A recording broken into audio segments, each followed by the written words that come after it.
Hi, y'all. Welcome to another truth-filled episode of Lorrie's Talk News radio show. This is a listener-supported show with a variety of informative guests and topics. Help us in getting out the truth by visiting the show's website at www.lorriestalknewsradio.com. There you can find a variety of books, videos, and articles by guest or by topic. Also, look at the subscription packages available. Thank you for your continued support. Oh, and by the way, I push all the buttons. Well, good evening, folks. Welcome to another episode of Lorrie's Talk News Radio. It is Sunday, June the 30th, 2013. We have Susanne Posel on with us again.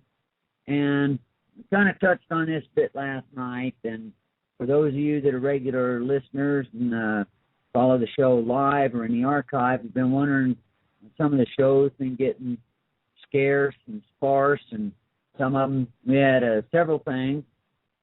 Some of you may know we almost went off air back in December. By grace of God, ended up staying online there.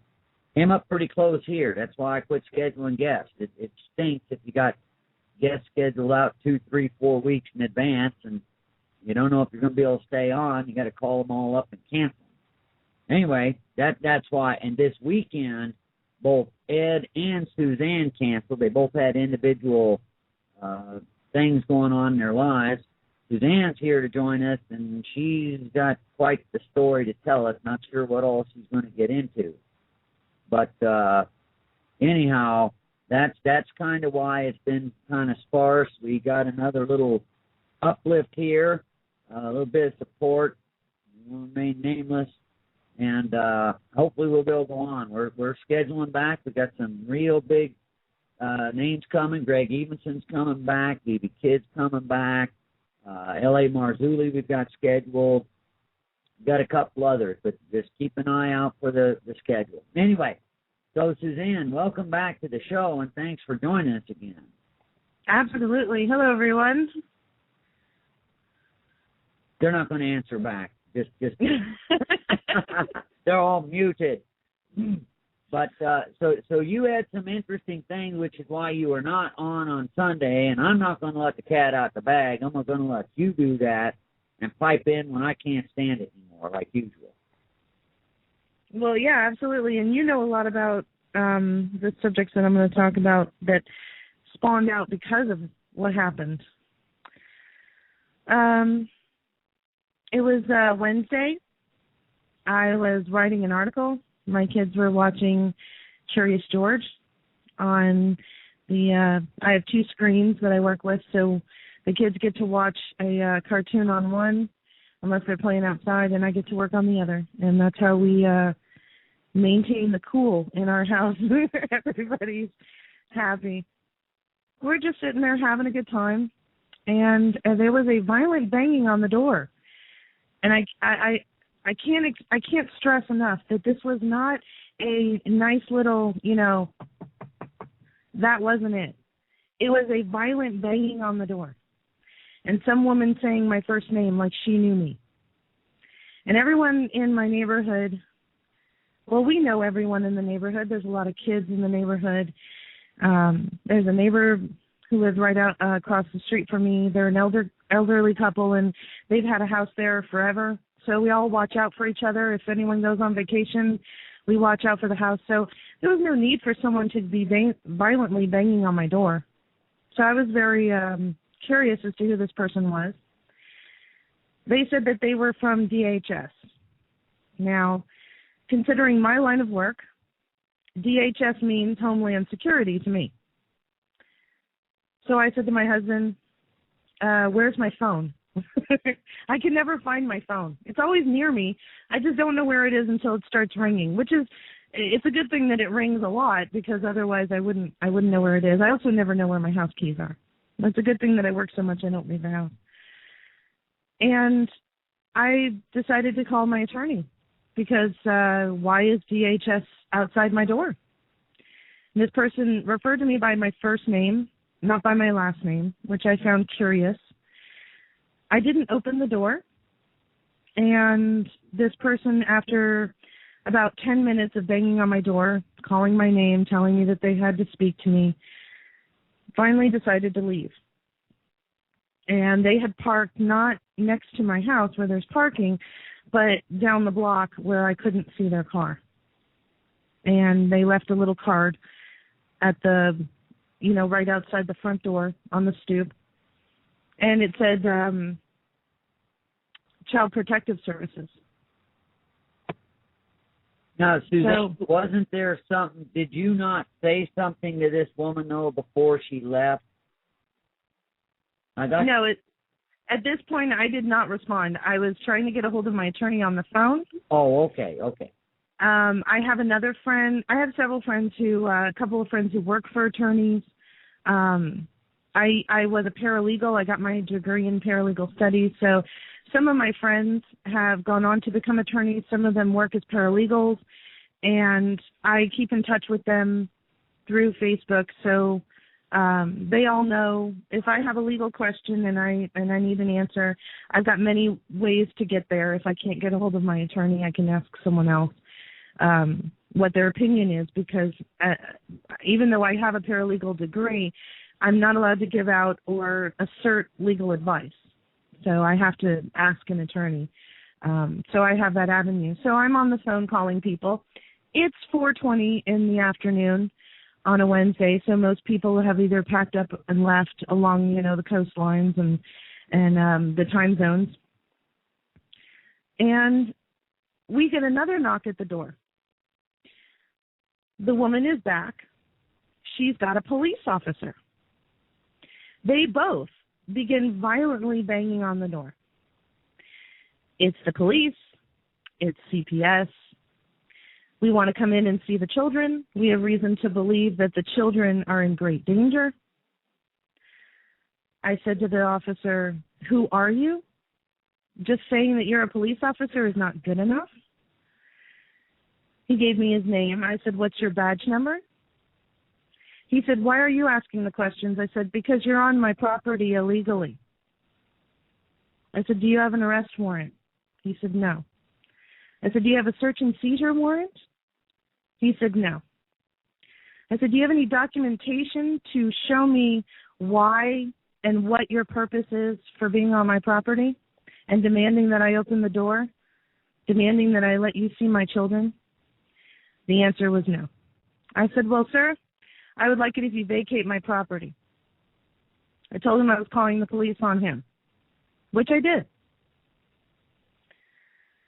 The CPS officer was demanding that I open the door. This was going to get very bad for me if I didn't open this door.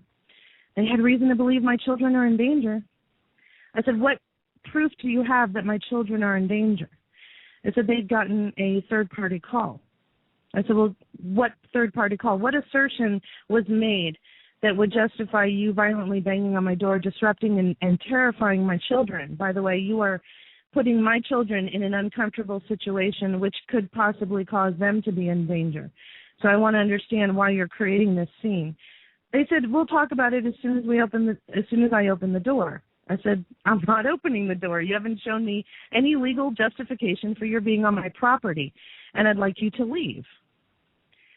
So my husband got a hold of my attorney, and I told the woman I'm calling my attorney, and she sounded surprised and a little bit nervous at that point, which I felt was a good thing, because before this point she was trying to intimidate me to open the door, and she had all the cards in her hand, and she thought she had control of the situation.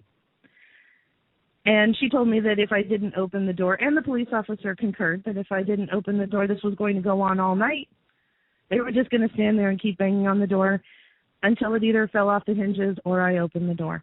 And to be honest with you, this was a thick, fireproof metal door. One of those doors with metal on both sides reinforced. I literally thought that they were going to break it off the hinges. I was I was looking around for something to protect myself. My husband got the attorney on the phone, and the CPS worker and the cop looked around, saw my car, it was ironic because everyone else I lived in a duplex, 2 houses connected to each other. Everyone else's car was gone. My car was the only car in the lot. So he took down my license plate number and went back to his car and tried to find some legal reason to get into my house, some outstanding warrant or anything. I don't have anything. There's nothing on me. I owe some money in student loans. That's it. There's nothing else on me. So while they were out at his car, my husband was on the phone with the attorney. The attorney said, well, I want to speak to them. So my husband took the phone out and tried to hand it to the CPS worker. She said, no, I'm not going to talk to the attorney, which is illegal, folks, by the way. And we'll get into this more as the broadcast goes on. But as soon as they find out that you are represented by an attorney, they no longer have the right to talk to you. They have to speak to the attorney.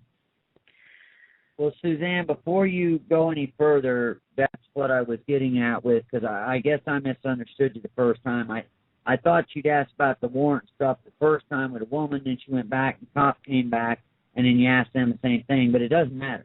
The point is, what Susanne did, I want you to understand, she did not open that door. She asked who it was, their name, their badge number, asked, do you have a warrant? Arrest or search and seizure warrant, either one. And if the answer to those questions is no, you don't want to open that door. And don't crack the door. Don't open the window. Now, I'm not a paralegal, and I'm not a barred attorney. And I don't care if I were, because common sense is common sense. You open that door, a crack, or the window, and I can tell you what's going to happen. I had reasonable suspicion. I thought that I smelled marijuana. So Susanne handled it exactly properly to this point here, was the point that I wanted to get out, because this is what they're doing. If you don't know your rights, you don't have any. Most people just freak out. They open up the door and start licking the boot. That was the point I was trying to get at. Go ahead, Susanne. Absolutely. No, in any case at all, you do not have to open your front door. I don't care if the president shows up on your doorstep.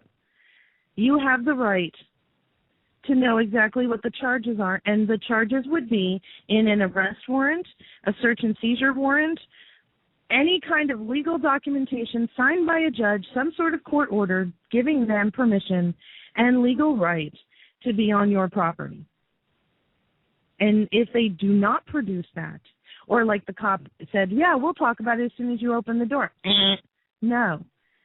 You can slip it underneath the door. You can figure out some way to get it to me. You can leave it in my mailbox. I'll come and get it after you're gone. But unless you produce documentation to show that you have a legal right to be on my property or in my home or searching my personage or my belongings or my property, that person in that suit, I don't care what they are, I don't care where they're from, you don't have to open the door, and please don't. Exercise your right. There are a lot of people who end up getting arrested because the cop says, hey, why don't you just step across the threshold and let's talk on your front porch.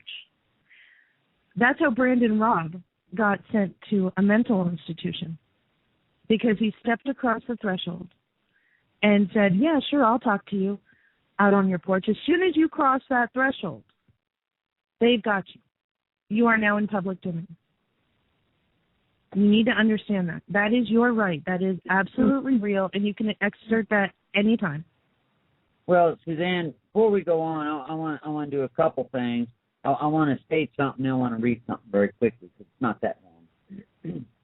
If you do open that door, once they're in, anything that they can see in their view is now fair game, because now they're inside. Now, I'm going to read the Fourth Amendment in its entirety because it's very short. It's an article, but they got us calling them an amendment, whatever. The right of the people to be secure in their persons, houses, papers, and effects, we'll look into effects later maybe if we get a chance, against unreasonable search and seizure shall not be violated, and no warrant shall be issued but upon probable cause, supported by an oath or affirmation, and particularly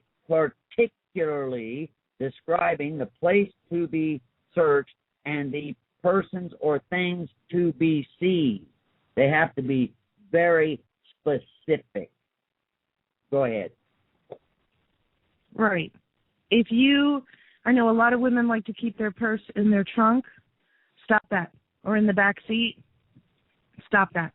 If you keep your belongings in a place where you have to get out of where you are in your car and go to get that so you can give him the identification, the officer, if you get pulled over, that gives, like Lorrie said, as soon as you open that trunk, that officer is going to take a look. And he's going to take a long look around and see if he can find any reason to put you in the back of his car. And it doesn't matter. Like Lorrie said, I thought that I smelled marijuana. The officer can say whatever he wants. And it's up to you, after you've been arrested, after you've been fingerprinted, after your fingerprints have been put in the FBI database, which you can never get your fingerprints out of. Once all of that has happened, you spent the night in jail, then it's up to you when you get to the arraignment to prove yourself. But by then, you've got court costs, you've got attorney's fees, and you just spent the night in jail, and your fingerprints are now entered in the FBI database, and your car was seized, and now you have to get it out of the impound. So this cop refused to speak to my attorney. My husband handed the phone to him, and the attorney was on the phone and heard the entire incident, heard them both refuse. What was interesting was the CPS worker referred to me as the subject and never referred to my last name, and claimed that she had no idea who my husband was, even though he came out of our front door.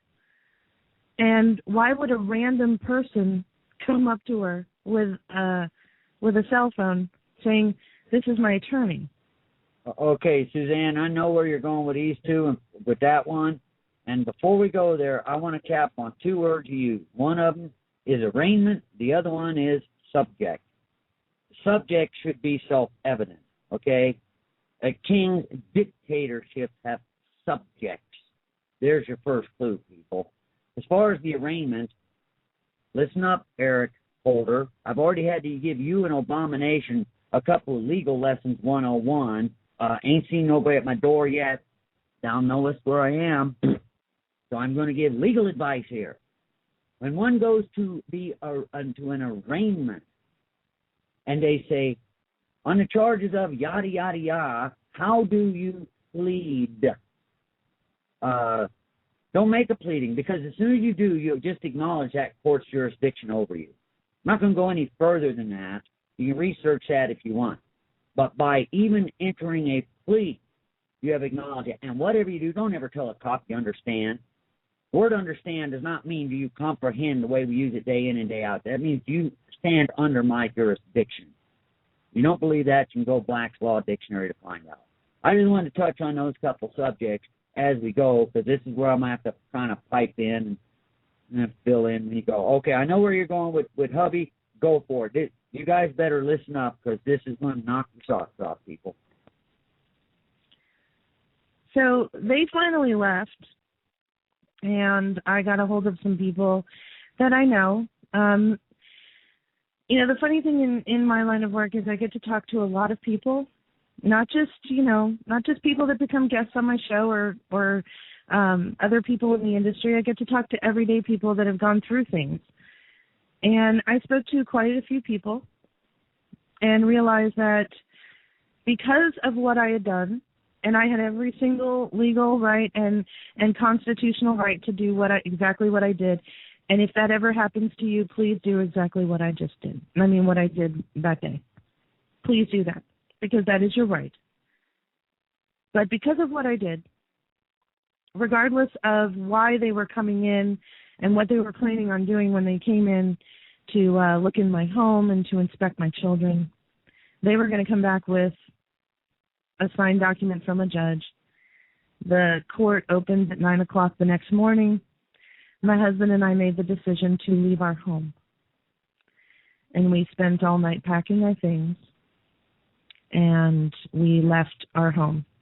We even crossed state lines because it makes it more difficult for CPS to come across state lines. They have to confer with the departments in the other state, and they have to, at that point, have a very good reason to extradite me, which would be to bring me back to Oregon or the children. And so far, both my attorney and I have not heard a word from them. And we are in a undisclosed place. We no longer reside in the state of Oregon. And, you know, that night when I was packing up our stuff, the part that bothered me the most was that I had to leave my home. Everyone I spoke to said, go leave, because they will come back with a court order, and then it's a whole new ballgame. And having to leave your home, especially when you have small children, and they have friends in the neighborhood, and not really being able to explain to your children what's going on because they just don't understand. They're just not old enough to understand what's going on. I did my best to explain to my son. My daughter's 2 years old, so she doesn't know the difference. But my son was very upset, and still is.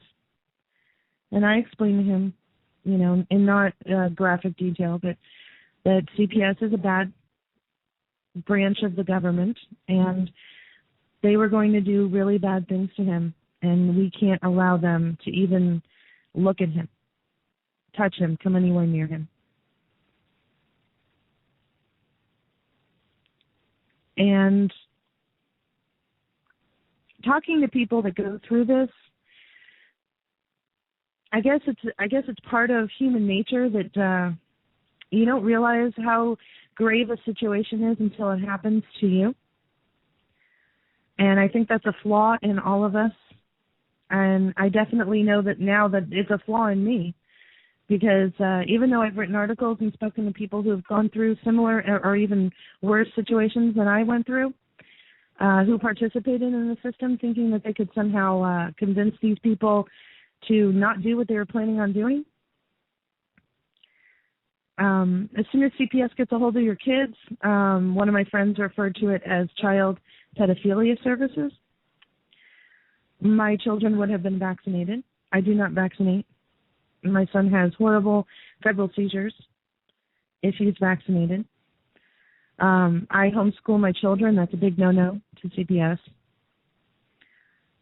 I could not allow them to have my kids. I had to leave the state. And what about drugs? When do we get drugs? Don't forget psychotropic drugs now. Right. Exactly. There have been numerous accounts in the news, and also not just alternative news, but it gets into mainstream. It's mostly local news. You can find these little broadcast snippets on YouTube all the time, where they give even a 3-month-old. I've seen local news broadcasts where they gave a 3-month-old an adult dose of a psychotropic drug. And most of these kids end up in foster care where the children are abused. And I have seen the abuse that children in foster care receive. And it is brutal. And I've seen one of them firsthand. And it was brutal. And not to get graphic, but it was centered around the child's reproductive organs. No, of course, it always is. I want to make a fine little point. It's actually the big point, but it's probably going to sound like a fine point. Now I'm bringing something up. I don't know if you're saving it till later because I thought you were getting in that, but that's okay. One is this term, and we all say it. We all say it. It's constitutional rights. Michael Badnarik, who's been on this show a few times, he gets all kinds of bunched out. You don't ever want to tell people you have constitutional rights. And I don't care, and I want people to listen up. I don't care if you're an atheist. I mean, I do care, but for the purpose of what I'm saying, I don't care if you're an atheist. You have God given unalienable rights, some of which are enumerated in the Constitution. Because as soon as you say you have constitutional rights, you're often running barking up the wrong tree. That's why they've got us doing all that. That was my fine little point there. Number two is when you were talking about the subjects and they didn't even know who David was, were you saving that for later, or did you mean to get into that? Because we talked a bit off air, and I know that's one because you learned a lot of things through all this experience. And I don't want to rush you. I just want to make sure you don't miss nothing either. So are you saving that till later? No, we can go on. I just want to make sure that we don't get ahead of ourselves because we still have an hour and a half. But no, that's fine. I just wasn't sure if I couldn't believe you to overskip it, but I thought that's where you're going. I thought. That was my first error. Okay, go ahead. No, it's fine. Pick back up. Okay, good. Go ahead. When we got to where we were going, I got some really great advice from a friend of mine who had a situation themselves where dealing with adults, the adult version of CPS, because her husband was passing away. And through a previous marriage, her husband had children that were not his. He was the, I guess you would call it the stepfather. She gave me some information and some places to look. And I started looking into, why they referred to me as the subject, why they ignored my husband. And here's what I found out. And Lorrie and I will elaborate on this. Any fathers listening, I don't care if you're married or divorced, I don't care if you never married the woman, listen up. I don't care if your kids are out of the house. Listen up. If you know anybody who's a father, listen up. You have no rights. You have no right to that child. You never did. Fathers have no rights. And this is not just indicative of the United States, because I've been looking into this, and I've found court cases in the UK, in Australia, in Germany. Fathers have no rights. Now, this was carefully created through legislation, which was followed by propaganda, which was followed by social constructs and events that took place throughout the last couple of decades. And this goes all the way back to FDR and the New Deal. And that's where Lorrie and I are going to talk about this. And Lorrie knows a lot about this. So Lorrie, pipe in at any time with what you know with the legal cases and all of the definitions. Okay. Okay, I'd be happy to. You mentioned Roosevelt and the New Deal. I like to call it the New Raw Deal. And this comes in, and one of the reasons why I was so excited when Susanne first started telling me about this, and first she wasn't really going to come out with it, but then she changed her mind and realized people really need to hear this. Because what is happening here, a lot of what we talk about on this show, I think a lot of people push aside as that's a nifty little bunch of trivia. It is not trivia. Susanne just ran face-to-face where the rubber meets the road. She responded correctly when they came to her door. Now, leaving state lines, I'm not even going to touch that. That's she called it. It's not even. But the point is where we're going with this. We have talked on this show, especially in earlier things. You can go back to the archive. This whole thing, when they started this birth certificate thing, the reason that she's the subject and David doesn't even exist, or the rest of the fathers, is because remember when we were talking about trust law and you have this certificate of live birth, the mother signs as the informant there, there's a new product on the market, that's your baby, by the way, product, hello. That creates a trust between the mother, the state, and the res, that's the thing, which in this case happens to be the baby. Okay, the infant, the newborn. The mother is the grantor, Sometimes it's referred to executor because you get into corporate trusts. There's different types of trusts, so some of the names things. Then you have a trustee, which in this case happens to be the state. And the reason you know that is because the state is the one in possession of that trust document. You hear this short form, long form, blah, blah, blah, blah.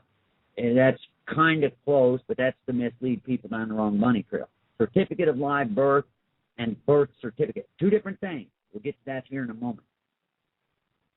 She's absolutely right. The state keeps possession of that document, the certificate of live birth. They have the onus, the duty, the responsibility as the trustee. That is the position of onus. The beneficiary is that child. And at age of majority, that is what that's all about. However, when you age, you will not get a birth certificate in less than 3 days because it must cure. Bonds must cure. That's right, I said a bond. And after 3 days, usually within 2 weeks, the mommy and the daddy, of course they don't care about daddy, will receive this thing called a birth certificate. At the same name, you think it's all capital. Oh, are we on this again? It's capitis maximus diminutia that nobody wants to hear about? Poo-poo's the idea. Who created that? Not the mommy. The birth certificate, is a creature of the state. They own that. And you are the trustee. How do you know that? Because you have that piece of paper. Okay? The roles have been reversed. And everything you do from that point on is based on that birth certificate, which is a creation of the state. And we'll get in later if we get a chance as to why they put a little a footprint on the certificate of live birth, and then you never at age of majority go and claim we've gotten in this too with a Cesta KB trust, but that's a little further on down the road. But Daddy's never involved here, okay? He did not report that there's a new product. Mommy did, because Mommy's the one that delivered it through the canal. That gets rather bizarre and gross. I'm not even going to go there. Anyway, Suzanne, is that enough on that? Yeah, that is exactly it. And folks, I've spoken to a lot of sovereign citizens in various countries, and probably like you, I said, okay, you know what, that makes sense, that's cool. I'm not going to apply that to my life, but sure, yeah, okay, I get it. That makes sense. Digging into this information, first finding out that my husband has no right to our children. In fact, ladies, if something happens to you and you don't have a signed document that's notarized that says that your husband will get the children, they will go to the next of kin, which is your mother. And then the next of kin after that, and the next kin after that. Your husband will not get the children. He had no right to them from the day they were conceived. He never did. The only thing that he has the right to, and he has an obligation, a legal obligation, is to pay. Your husband, if you have children out of wedlock, if you know somebody who's got children, or if you're divorced, or if your children are adults and moved out of the house, your job as a man, and it's a legal obligation with the government, is to pay. Your wife or the mother of the child, on the other hand, does not have a legal obligation to pay. And that is why we have child support. Now, it started with the New Deal. And the reason why I have to go all the way back there is because that's when welfare started. And this has to do with welfare. This has everything to do with welfare. Now, I think we all can agree that we don't want people to be homeless and we don't want people to be broke, and we want to be able to help them. And there's nothing to say that you can't help someone pay their rent or pay their electric bill or take them to the grocery store and buy them groceries or whatever the case may be. But when the government set this up, they decided that they were going to set up some rules that you have to abide by. And over the decades, going through the inception of the Social Security numbers, and everyone in this country put on a little docket at Wall Street and sold, because with the Social Security numbers, what they're doing is they're going to figure out, and they have algorithms to figure this out, and it's gotten more sophisticated over the years with all the technology. But they will figure out by the parents that you were born to, the socioeconomic place in which you were born, literally the neighborhood, the county, the city. They will figure out how much money you will supposedly earn throughout your entire life, and then you are worth that. And they take your Social Security number, and they take everyone else's Social Security number, and they've done this to everyone in the country. And so everyone has a supposed predictive amount of money that they will earn annually throughout their lifetime, based on all of these factors. You know, were the parents educated? Did you come from, what socioeconomic background did you come from? Where you live? Did your parents own a home? Did they own their own business?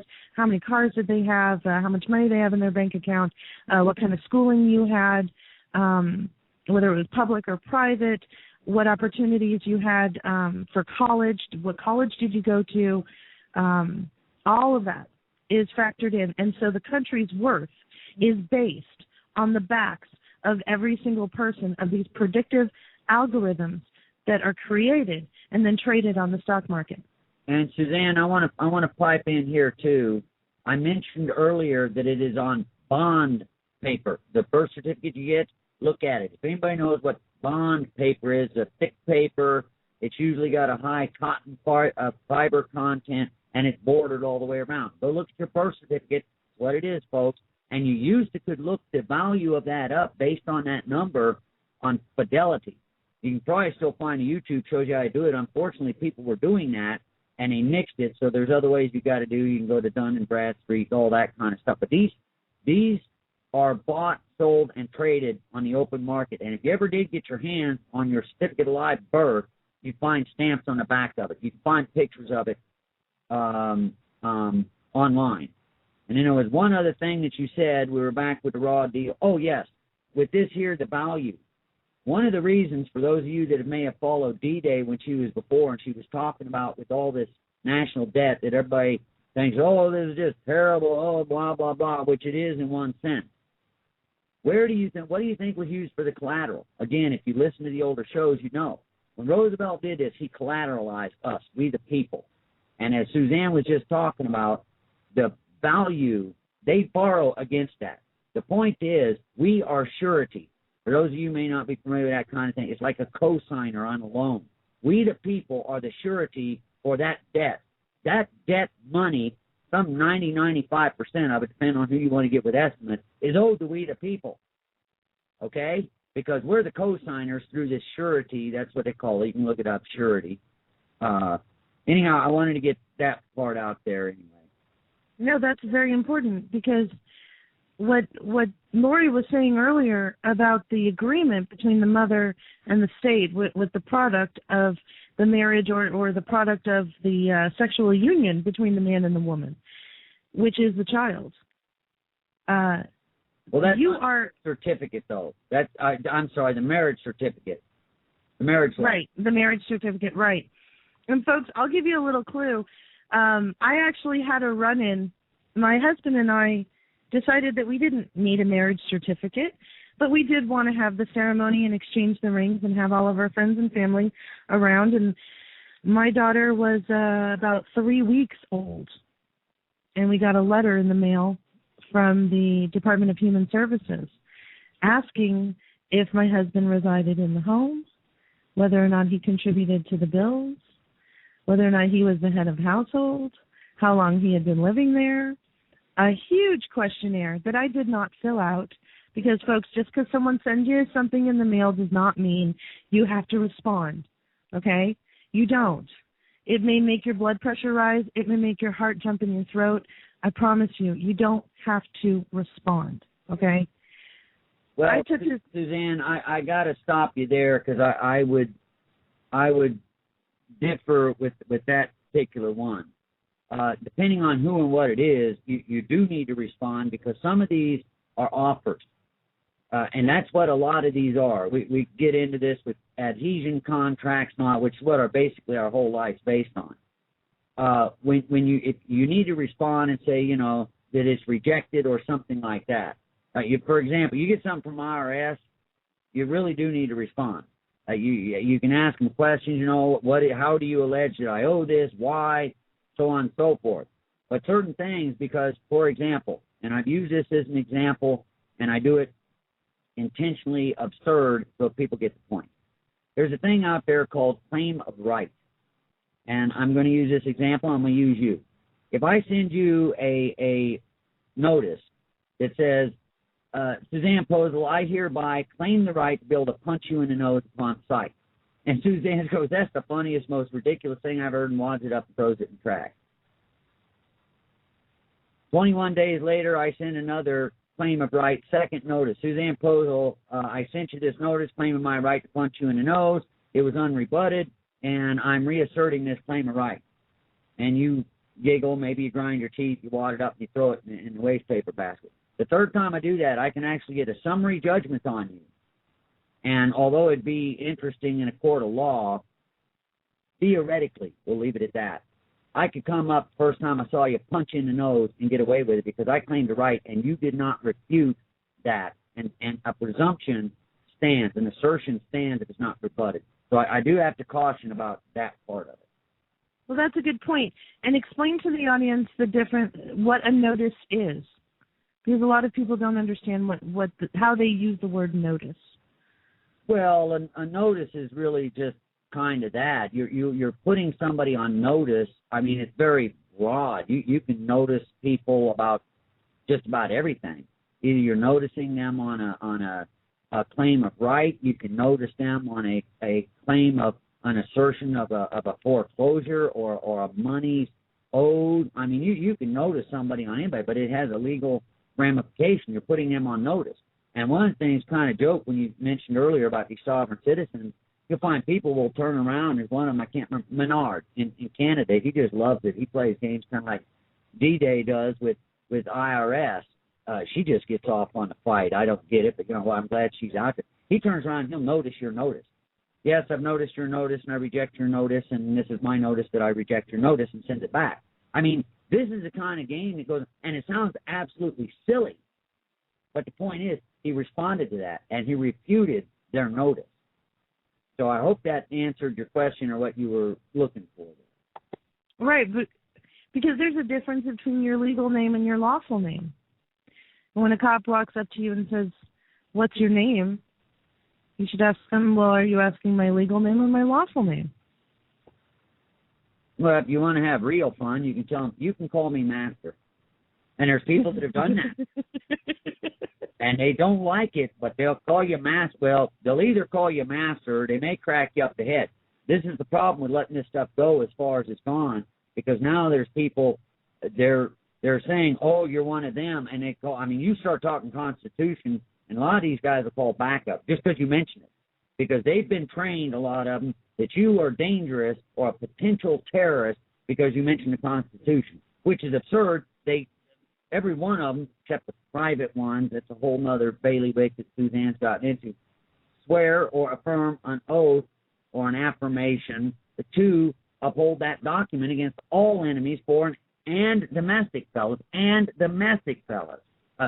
women too, whatever. But anyway, but the thing is, yes, what she's bringing up is people don't understand this capitis maximus diminutia. It's a fancy word. It loosely translated, it means it's the maximum diminishing because of the capitals. Okay? There's three things that are capitalized in law: a corporation, a corpse, a body, get these correlation, and the other one is a ship.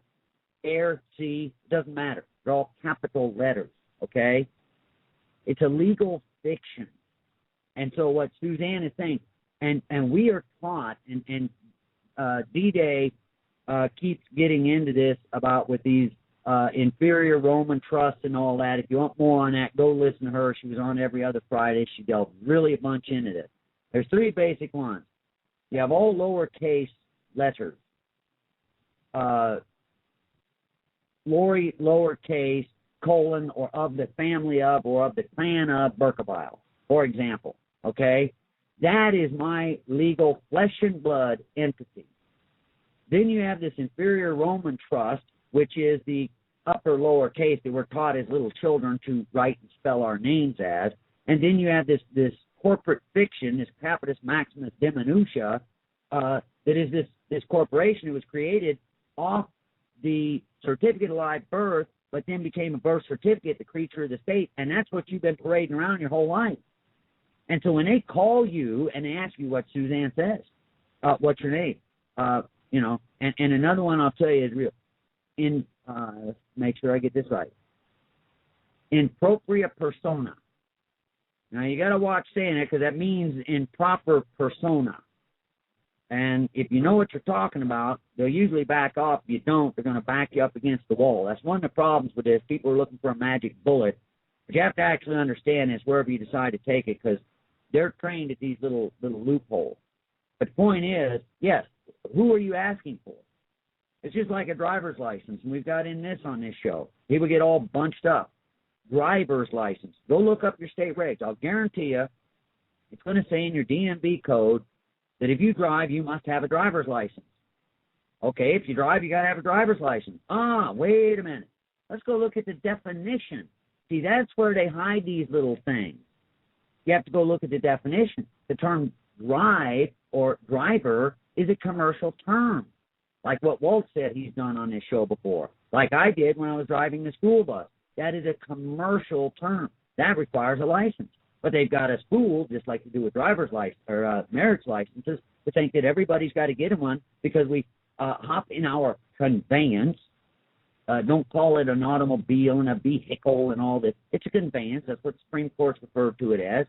And you are locomoting yourself if you really want to get technical about it. In other words, getting in your car and going down and get groceries is not driving, okay? So I hope that kind of touched on that, Susan. I knew you were going to get me going on this. But but it's good for the audience because this actually happened to me, folks. And then I went back and I started doing some research on things that people had told me, on things that I had I absolutely agreed with, did not understand the application in my everyday life. But when this happened to me, I said, what is going on? And there were things about it that disturbed me, like the fact that they ignored my husband. They said that they weren't going to talk to him, that I was the subject. They never referred to me with my last name, my married last name. Now, getting back to the story I was telling you, when they sent us this letter, I started asking some friends, and everyone agreed that we needed to get legally married because they were about to take my husband's wages and garnish them for child support. Even though we live in the home, both of the children are his, because we didn't have a little sheet of paper filed down at the courthouse that they recognized. They were going to say that he is the father and the father has to pay. Remember, I told you guys, your only obligation and your only right with those children is that you pay. You don't have any right to them, and no right to be with them, no right to visit them, no right at all to them at all. Once you were there for the conception, that was it. You have no rights after that. Well, Suzanne, I got to pipe in on this one too, and this is where it really gets squirrely, and I'm probably going to lose some people here. Not all of you. I see a couple in here. Let me get this. This gets into many, many other subjects we've talked about here, including the 14th Amendment citizen, so on and so forth. And this funny little thing, we've talked about common law, and specifically common law marriages. If you get a license, if you're a 14th Amendment citizen, and most all of us are, if you've got a Social Security card, you fill out an SS5 in order to get that. That is a general power of attorney. General power of attorney, not a specific power of attorney, a general power of attorney. This is why they just ignore you when they want to, and that presumption is in there. However, there are people that have rescinded that. But where I'm going with this is, used to be you had a common law marriage. Get any Bible that's not just your little $4 thing, I mean a Bible, and it's got a place in there for marriages. The name of the man, the woman, two witnesses, so on and so forth. that will not be refuted. Well, they'll balk and squawk and honk and all that about it, and you never get anything with IRS. That, however, is a marriage. Okay, period. End of story. Everyone, I say 50 states because that's what people understand. I'm not going to get into splitting hairs. But the point is, that is lawful. Not legal, it's lawful. And they can't do anything about it. They'll intimidate you so you don't think that you understand. However, that won't work if you're a 14th Amendment citizen and this general power of attorney. See, this is where they get you. Adhesion contracts. I want you people to adhere. Like adhesion tape. Adhesion contract. That is what we have been sucked into all the time with this stuff that we sign. Anyway, I just wanted to bring that up because that is one way for people that maybe are looking to where that, because this is how they're getting us to where the hubby's nothing but a pocketbook and you're nothing but an incubator. And that's absolutely. Yeah, okay. And that's where we're going to get at. And this is absolutely real.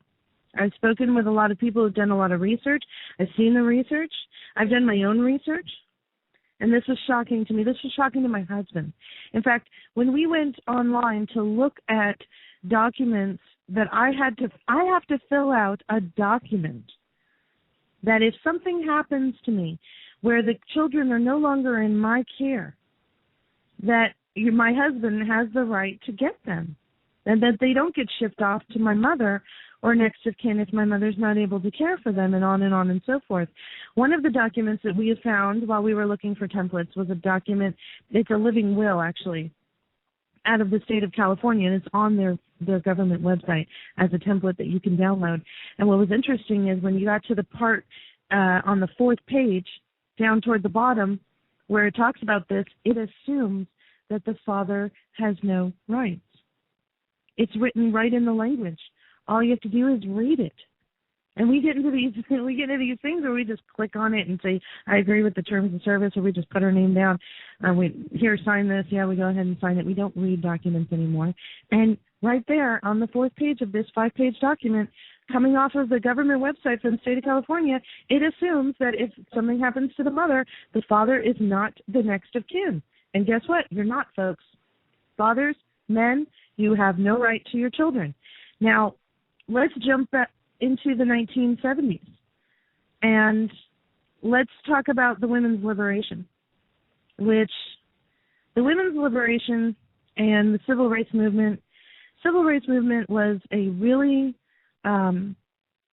it's a really unfortunate thing what they did, because the document that they put together in order to stop all the rioting has no legal forceability. It cannot be enforced by any legal authority. It's basically a document to shut people up. But when women's liberation happened, this was great, because now they had 2 people paying taxes indefinitely. And fathers don't need to be in the home. They need to pay, but they don't need to be in the home. So they came up with this really great thing. Women need to go out and work, and they need help raising their children. A lot of divorces happened in the 80s. In fact, it was almost trendy to get a divorce in the 80s. They had no-fault divorce happen in the late 70s, so it didn't matter. Irreconcilable differences. So I don't like the way you look this morning, I'm going to divorce you. No-fault divorce. But that did not absolve the husband of paying. And when they got everyone to agree that women had been abused, that women had been neglected, that the same thing they do with abortion, folks, we're doing this for all the women who have been beaten and in unfortunate marriages. And I'm not sitting and saying that that does not occur. I know of people, there were people in my family who got divorced because the husband was an alcoholic, abusive, physically abusive. It happens. I know that it happens. But I'm here to tell you, speaking from a child who came from a divorced home, where my father left, And when my parents got divorced, he not only left the house, he left me and my brother. And I've never been able to have a strong relationship with my father since then, even though we've tried over the years, because there was always, I could not understand why he left. And after doing this research, I understand. He had no legal right to be there anymore. The point of welfare, folks, when you take that government handout, when you get on that cash assistance system, food stamps, HUD housing, I understand if you need it, but you need to understand what you're doing. They've set it up so that the father, the boyfriend, the husband cannot be in the house. Susanne, before we go on here, I'm gonna. It's probably maybe a little out of order. I meant to jump in a little bit ago, but I had to look up how to spell something because it's French words, and I couldn't remember exactly how to spell it. That'll kind of put this out. You remember earlier I made a comment about the certificate of live birth and put a footprint on there? There's a reason for that, and I assure you, it's not because it's easier to get a baby's footprint on a piece of paper than it would be their handprint. There's a reason for that.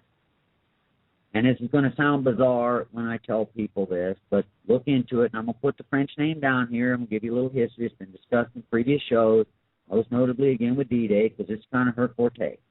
The reason they put that footprint there is that is proof that that infant stepped on land.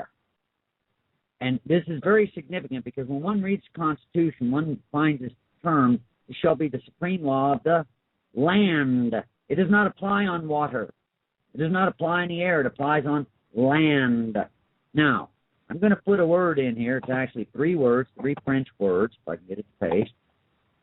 Different pronunciations of it. It's called cesta-KV. Some people call it cesta-QB. I call it cesta-KV because I think that's the way it's said. But whatever. There it is. You can look it up. These are trusts. And where I'm going with this is this goes back. I'll just give a real quick history of why it is we have a lot of what you're talking about where even you are a subject, and he is a nobody, effectively. Because what ends up happening, this goes back to France, as one might guess, with French words, back in the wooden vessel days where they took off for years and years and years, and nobody knew if they're going to return. So what this sailor would do, if he happened to have, a house and some cows and chickens and whatever else, and barns, he would have this trust called a cesta-KV trust. So that if upon his death, or lost at sea, presumed dead, that's key term, lost at sea, presumed dead, we'll get back to that here in a moment, that somebody would get whatever it is. Now, if that transition took place and they pop back up, no problem. You just say, hey, I'm here, I made it, I'm alive, everything's cool. This has found its way into here, into this whole menagerie that we have with this certificate of live birth. Because what happens is, remember I told you about the footprint? We know this infant stepped on land. And then we have this trust, that the original, based on the certificate of live birth, that the beneficiary is that little infant. And at the age of majority, well, let me back up. Then the state makes the certificate, the birth certificate one, and that's what we base all the time on. That's a creature of state. Totally different documentation, okay? Now, what is supposed to happen is at the age of majority, 18, 21, check out the state laws, just call it 21 to be safe, this who was the infant in the certificate of live birth trust, is supposed to go and say, I'm here, I'm alive.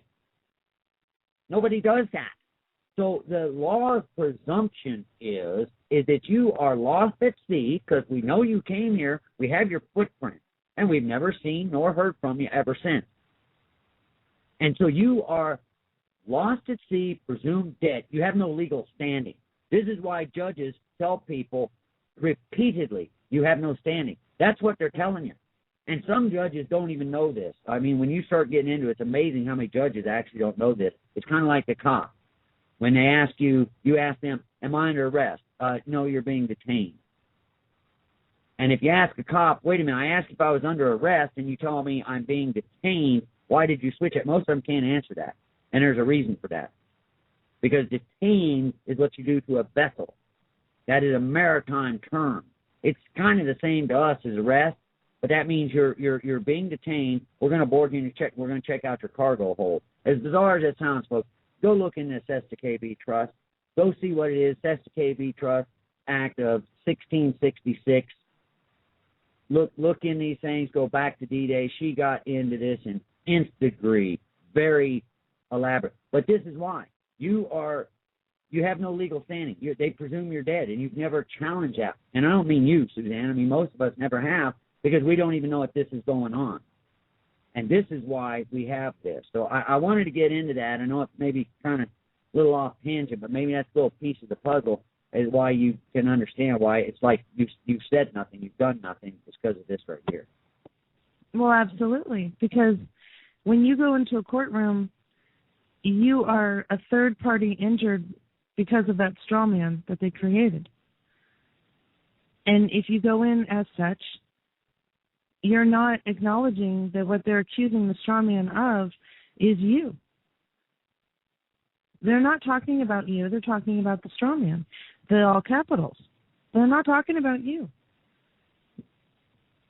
Right, but when they call that name that you think is you, and you say here or stand up or go up to the podium, you have accepted that onus, and they're not going to tell you this, but what you've just done, what do they call that? They call that a joinder, actually. You can look the word up, joinder. Don't ask me to spell it. I'll find it. It's the word join with a D and then ER. Okay, that's a joinder. And what you did is you just said, I'm here on that behalf. Now, you can do that in a proper way and say, I'm here on that matter.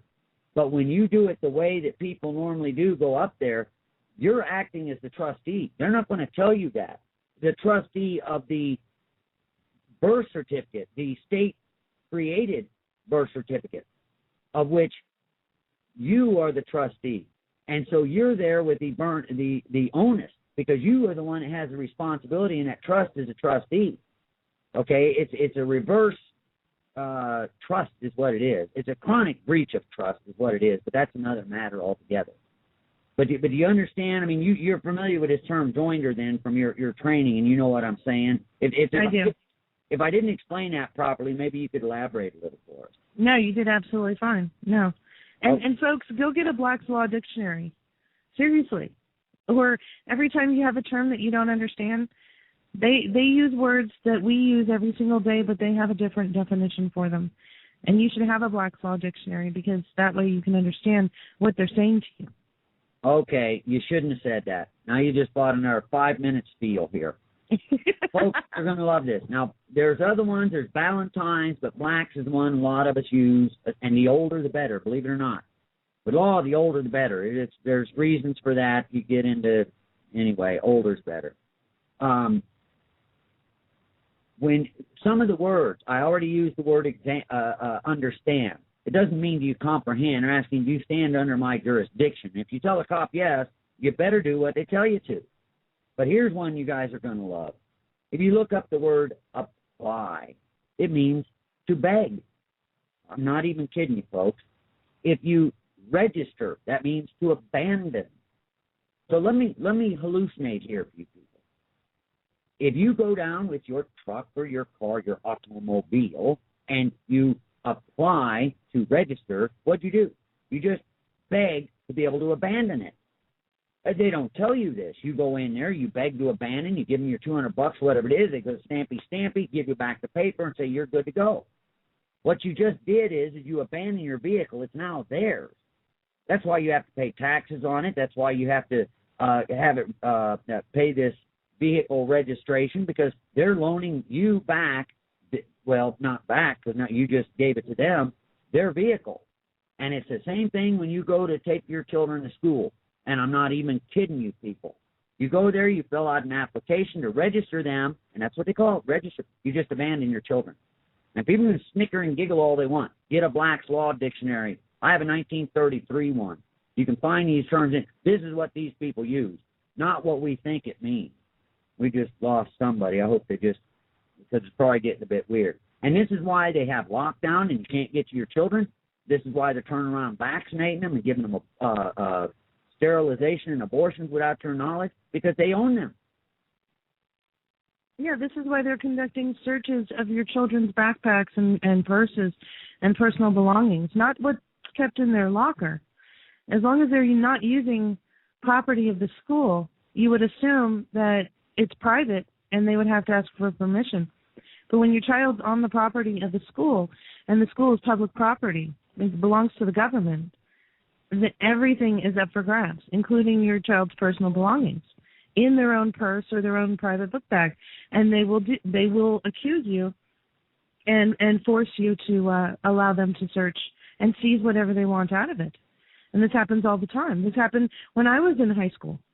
There were girls who refused to let them search their bags. And they took them right down to the principal's office, called their parents, and did it right in front of them for no reason. Random searches. Okay, we're going to randomly search kids. We walk into the classroom.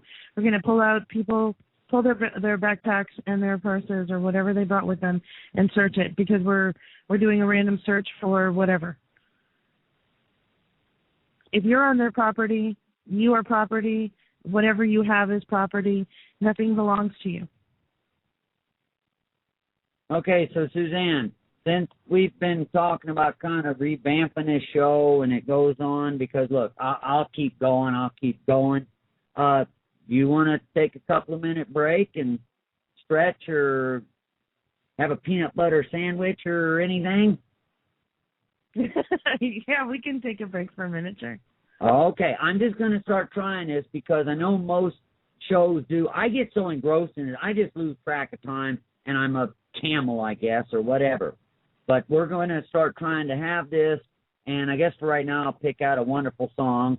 How long you want? A couple of minutes, 5 minutes, 3 minutes? What do you think? Any of them sound good. Okay, I'll give you at least 3 minutes, and we'll go from there. And so go ahead and go for it. Okay, folks, we'll let her go take a stretch and take a potty break if she wants. Let's see, we played that one from Richard. Oh, I do want to give a shout out.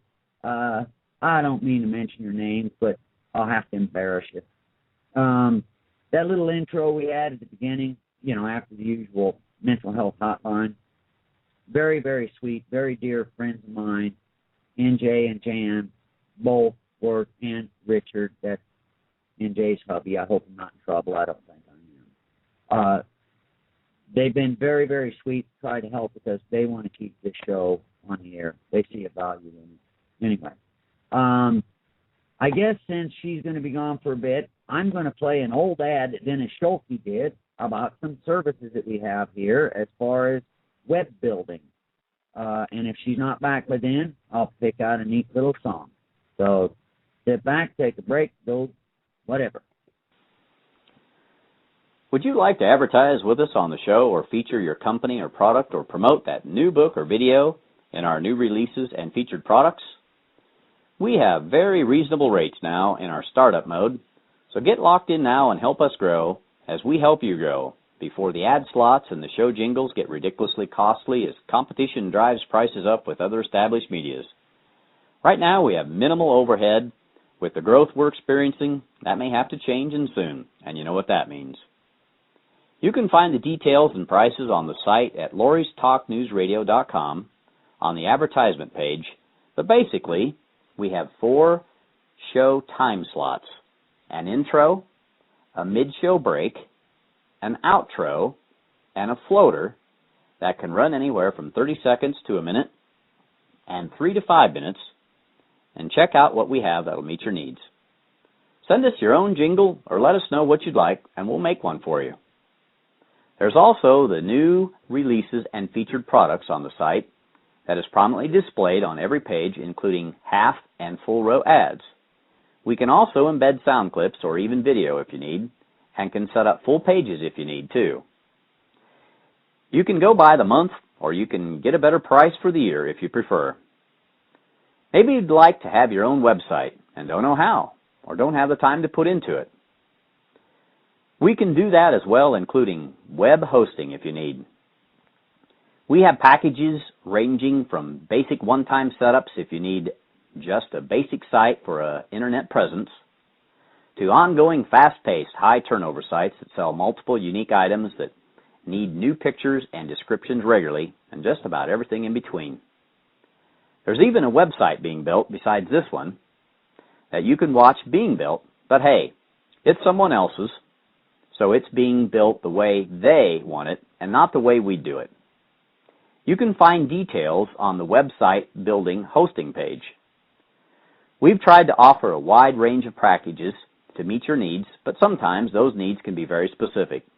So if you don't see exactly what you're looking for, contact us and let us know. There's a feedback page you can email us. There's also a Skype name and phone number you can reach us at. So don't hesitate to contact us if you have any questions or something special you'd like. Right now, we're very flexible with what we can do and offer, but again, that may change as we grow. We don't ever want to get like those huge, unwildly corporations with nothing that even remotely resembles any kind of personal touch.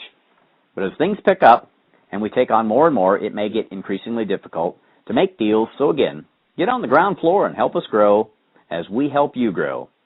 And you'll already have those special deals from the beginning. We look forward to working with you and meeting your needs. And again, don't hesitate to contact us with your questions or that special project or advertisement need. Thank you, and looking forward to hearing from you. Lorrie's Talk News Radio. That's unwieldy, Dennis. But anyway, thank you so much. The other thing I wanted to mention too, folks, for those of you who've been with us for a while, the 10th of July, we'll be celebrating the 1-year anniversary of this show being on. It's kind of funny. You guys want a real giggle. You think I'm out there and outspoken, rah, rah, rah. Go listen to that first one. Oh, I was so nervous it wasn't even funny. I didn't know it came on, it beeped, and I started talking, and then Blog Talk Radio. I was just a nervous wreck. But anyway, we've come a long way, and I hope Bill's down for a bit more and bring you people some of this stuff.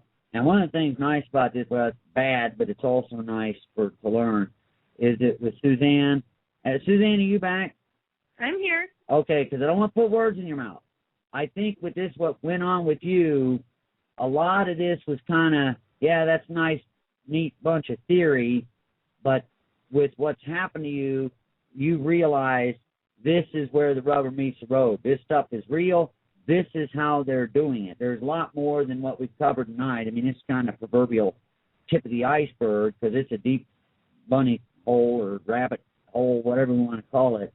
Would you say that's a fair assessment? Yes, it is. Because first they bring in the legislation, then they bring in the propaganda, then they bring in the social construct to change our perception of what gender roles should be, of what a husband and wife should be, of what their responsibilities to the child are, what the state or the government is allowed to do as far as intervening on behalf of whomever they've decided to intervene on behalf of. And it's not just the child, it's the woman too. I knew a woman when I was getting my paralegal degree. A friend of mine had a neighbor who was in her, I'd say about 53 or 55 years old. Obviously, her 3 children were long gone. They finally found her husband, and she received so much child support from the back support that she quit her job, and she was living off of the support. This will happen at any time. Now, of course, both parents should be legally should pay for the welfare of the child, absolutely, regardless of the status of their relationship. But that's where they got us, because when women went off to work and women asserted their rights, and by the way, folks, go research this. It's incredible. Even the women's rights movement was a total bunk. Absolute. It's basically like the civil rights movement. They gave us some rights to shut us up. But they suit the state and the government more than they suit you and I. And it will always be that way. They just wanted another person out there earning income so that they could tax you. And they could use your Social Security on the stock market as well, because before then, it was a woman's role to stay home and take care of the children. And that's all you were good for, was to stay at home and take care of the children. I have to tell you, ladies, that's a tremendous job. And it's a very rewarding job, because I'm home with my children, and I am in charge of shaping their minds. And it's a very it's almost like looking in a mirror too, because your children mimic everything that you do. So the things you don't like about yourself, you get to see it back in another person. And so I get to teach my son and my daughter about life, about the way things are. I homeschool them. It's not something to look down upon. Absolutely not. But it's a role that, hey, well, I've got so many other things that I could be doing with my life, but I'm stuck here with the kids, and I want to go do this and I want to go do that. Well, I write articles. I have a website. I have a career as a journalist. I have my own radio show. I show up on many people's radio shows, including Lorrie's once a week, and yet I am still home with the children and spend time with them and take care of them and homeschool. So the idea that you have to leave your children behind for someone else to take care of for daycare, or that you're stifled as a housewife and raising your children at home, that's absolutely ridiculous. But that's part of it. That's part of the changing of the perspective of us socially, so that they got us to the point where they don't have to insert new rules and regulations, and they don't have to keep explaining themselves. We police ourselves. The mothers are telling the daughters, oh my God, you've all this potential, but you're wasting your life. Oh geez, you could go back to school. And I want to get back to welfare, because welfare really came onto its own when women got the right to leave the house, start working, earning the same wage as men. And this was a huge deal. And I'm at a loss for words right now, because it was such a big deal. When women started putting their kids into daycare, welfare stepped in and said, hey, you need help with this. We'll help you get that money from that guy, that deadbeat father. And the idea of the deadbeat father was created out of this as well, because the father had no legal right to his children. And as soon as he left the home, for whatever reason, he can't step onto that property without being arrested. The mother decides, even if there is a parental plan, which they have nowadays. When my parents got divorced, it was just a joint custody and an agreement that, every other weekend my father would come and pick us up and all that. Now they have these big parental plans that everybody has to go to, and it takes up a lot of court time and a lot of attorney's time and a lot of social welfare time. But the father, when he is kicked out of the house, he has no rights. And he learns that very quickly, because if the wife gets the house, the wife gets the children, because remember, she is the guardianship of the children. The state gave her permission to raise those children for them. And if she doesn't do a good job, they'll take over. But in the interim, she has been given permission to raise those children, not the father. Susanne, I want to jump in here real quick, because you did touch on it earlier, but I want to just clarify a bit with this marriage license. When you go down and you get a marriage license, it's on the application, which means you're begging. On the application, you kind of touched on this, but I just want to expand on it. It says something to the effect that the product of this union, the marriage, is the property of the state. The product of that union are your children. Now, what you have unknowingly done, again, remember the trust, and I wish I could have had a way to draw. The easiest way to understand a trust is with a triangle. I know those of you who study Illuminati and Masons and blah, blah, blah. It's just the easiest way. There's three main positions in that. There's the grantor, the trustee, and the beneficiary. Now, you'll hear other names because you get into corporate trust, and they're tweaked a little bit, but basically it's the same thing. You split legal and equitable title is what it is. And you have these positions. But the point is that when you enter into this trust, this is what they've done. They put the mommy as the position of the trustee. The res are the children, the res, the thing. That's where our word republic comes from, res and publica, public thing, public law. Wow, that's interesting, Barish. Thank you so much. But anyway, and this is why he's out of the picture. And this is why they presume that those are their children, because you went down and got a marriage license. And this is what I was getting at earlier with these common law marriages. And you hear about them. I remember years ago hearing about them. I had no idea what it meant. It was just something that you heard that people did. That's how people used to get married. And for those of you that are Christian, you'll be familiar with this. And those of you aren't, sorry. It says, what God hath put together, let no man put asunder. Okay? This is by God. We don't need permission from the state.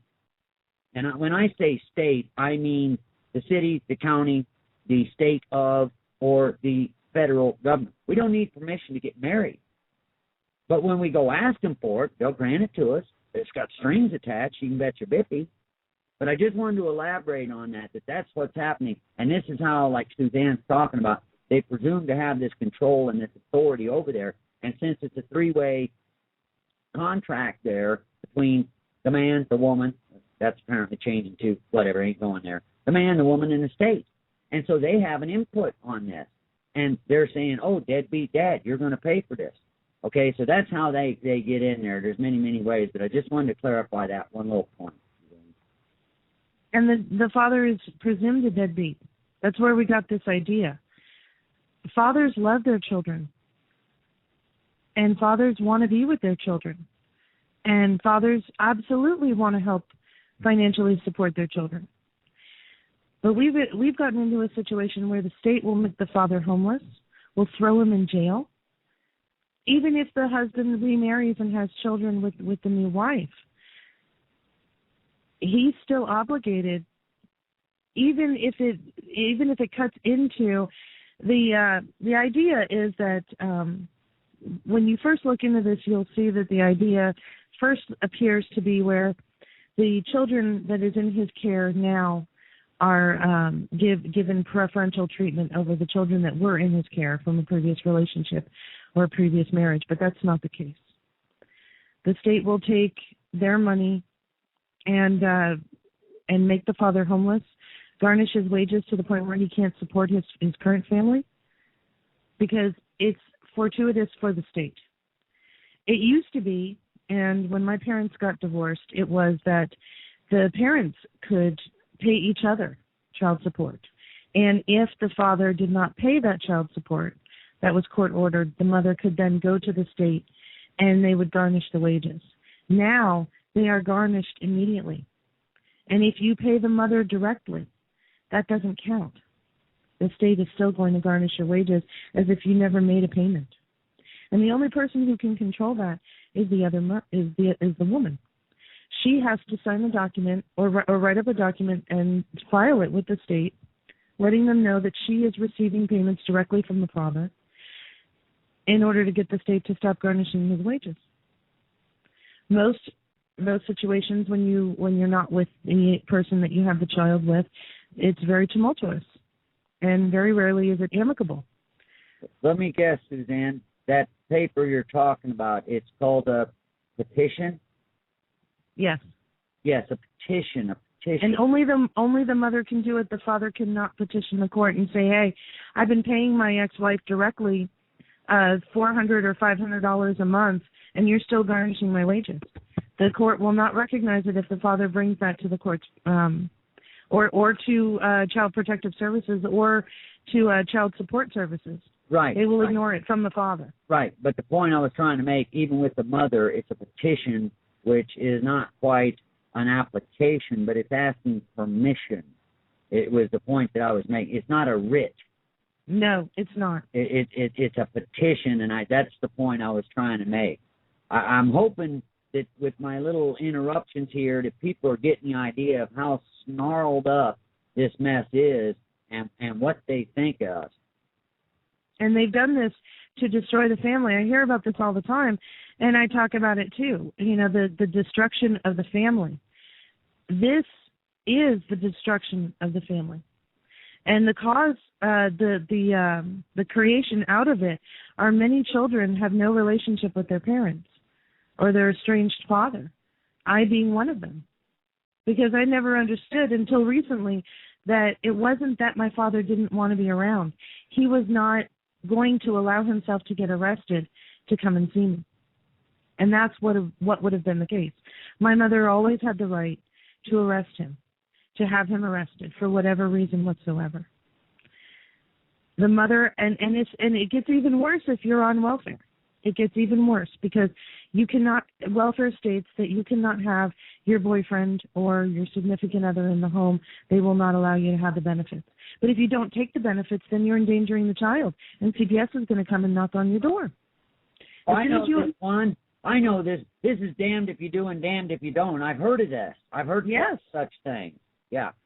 So, you know, if you're in a situation where you've alerted the state that you need assistance and you do not take that assistance, they're going to wonder what's going on with their property. Remember, your child is their property, and you as the mother are in guardianship of that property, and are you taking good care of that property? I'm going to share a story. I wish I could remember the woman's name, but it happened up here in Alaska. This was years ago. This woman had an issue with CPS, and they took her children because she did not make enough money to support these children properly. She says, okay, and she ended up, while holding down a job, this piddly little job, ended up having to walk, we're talking in Alaska here, folks, to school back and forth, nights, and she ended up becoming a certified welder. Then she turned underwater even, as I recall, but nonetheless a certified welder. Then she went back and she petitioned the courts, again, asking the courts for her children back. And you know what they came back with? Suzanne, you're going to love this. While you can now financially support the children, it's apparent to the court that you will not have the time to devote to your children. And I'm not even kidding you. No, that doesn't shock me at all. That does not shock me at all. When CPS gets a hold of your child, not only do they vaccinate, and they probably most likely will put the child on some sort of psychotropic drug because they're traumatized from everything that happened to them. Meanwhile, the trauma really happened of separating the child from its mother in its home. They will also say that you have to prove to them that you can devote X amount of time to the children, that you can devote X amount of money to the children, that you can provide them with a good home. I've known parents who had to get on HUD housing, and where they were able to find, because HUD housing is like a 5-year waiting list right now, but where they were able to find residents was not in a very good neighborhood, and they had to fight to get their kids back. And remember, folks, if your children are of adoptable age and they're good-looking kids and there's nothing seriously wrong with them and they don't have any diseases or any disabilities, that child is worth between $20,000 and $50,000 to the state if they have them in the custody of the state in a foster home. The foster parent gets a small amount of that, maybe $700 a month, to care for the child. And they don't care about the conditions in which the children live. I know firsthand that they don't. I knew of a woman who had her child in foster care custody, and the woman who was caring was about 75, 76 years old. Her husband had triple bypass heart surgery, and he was recovering. She had 10 children in her care, anywhere from the age of 9 months to 12 years. And she was using all of the money that she was getting from the state in order to pay for her husband's medical bills. And her justification for being able to care for all of these children was that her eldest daughter, who was in her mid-40s, was coming over to the house to help care for all of these children. Meanwhile, every one of these children was at least $700 that she was getting a month in her care. Now, she was driving around smoking cigarettes in the car with the kids, which any parent does that, they're going to get pulled over.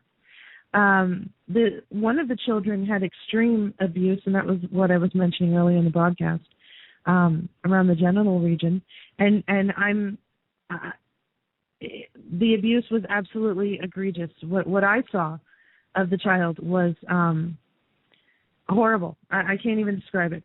Well, but the state thinks that this is okay. This was better than having the child in the mother's custody or even the father's custody. See, the father tried to get temporary custody of the child, had a good home, a good job, had a good partner, was able to move into a 2-bedroom apartment in a good neighborhood. He was living in a 1-bedroom apartment with his partner, and when I say partner, I don't mean gay. This was a woman. But the Child Protective Services took all of the information from this person, basically data mined, called their parents, called their employers, called their friends, called everybody that they could to get all the information on the father, and then never handed the child over to the father. It was better in the care of being abused in this foster home with this neglectful person who was using the state in order to get money so she could pay for her husband's surgery and care afterward. That child was better in her care than he was with his father, being traumatized from being ripped away from his mother. Well, I'm gonna pipe in here a little bit. I'm not going too very far, or I truly will not have much teeth left. They ain't in the best shape anyway. I start grinding them, they're really going to go.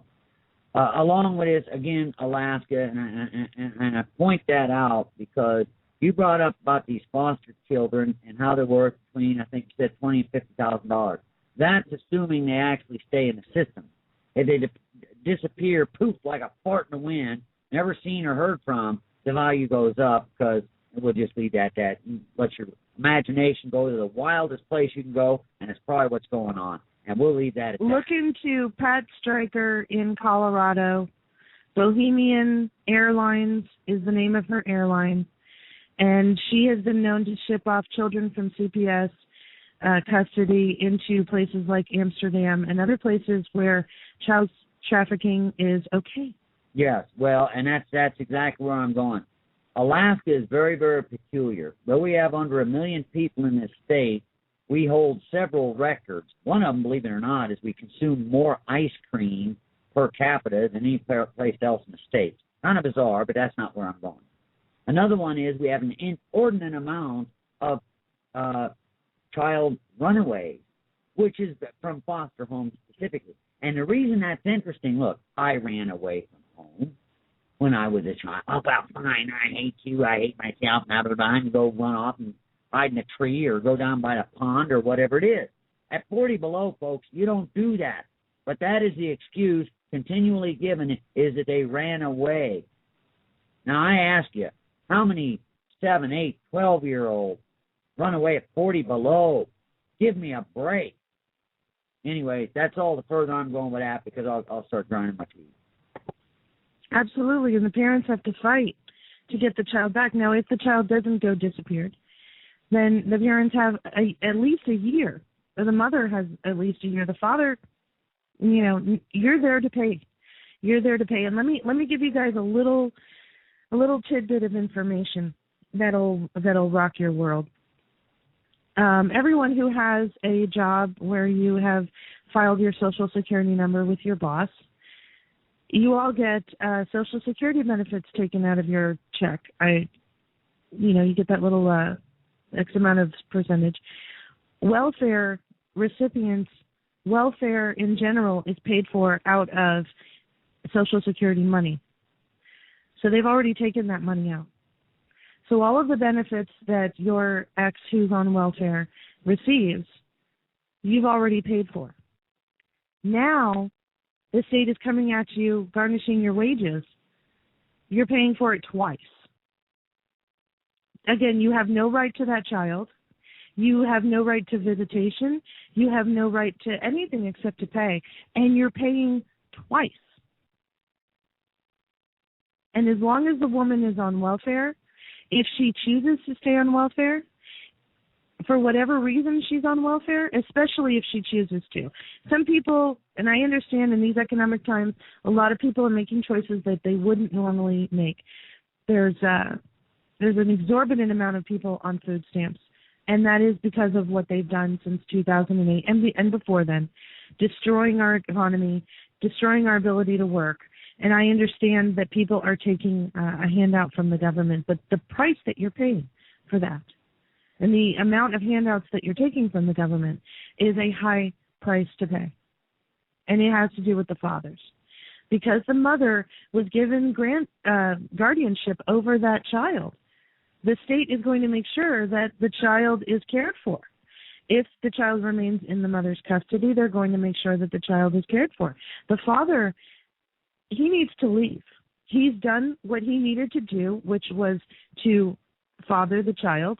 And the only thing that he's responsible for, and the only thing they're going to make sure that he does, is to pay for it, enslave him to pay for it, to the extent that they will throw him in jail and continue to charge him money each month to pay for it, even when he's incapable of paying for it.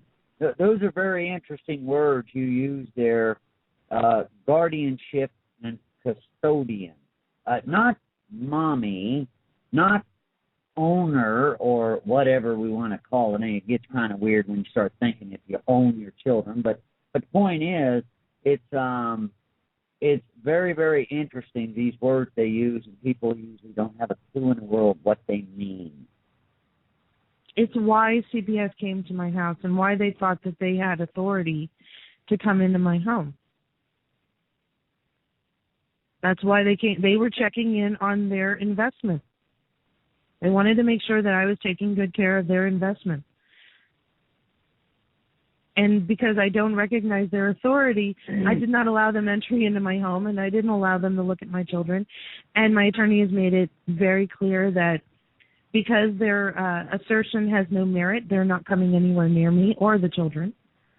Susanne, I want you to repeat what you just said, that they wanted to make sure that you were taking care of their investment. That is absolutely correct.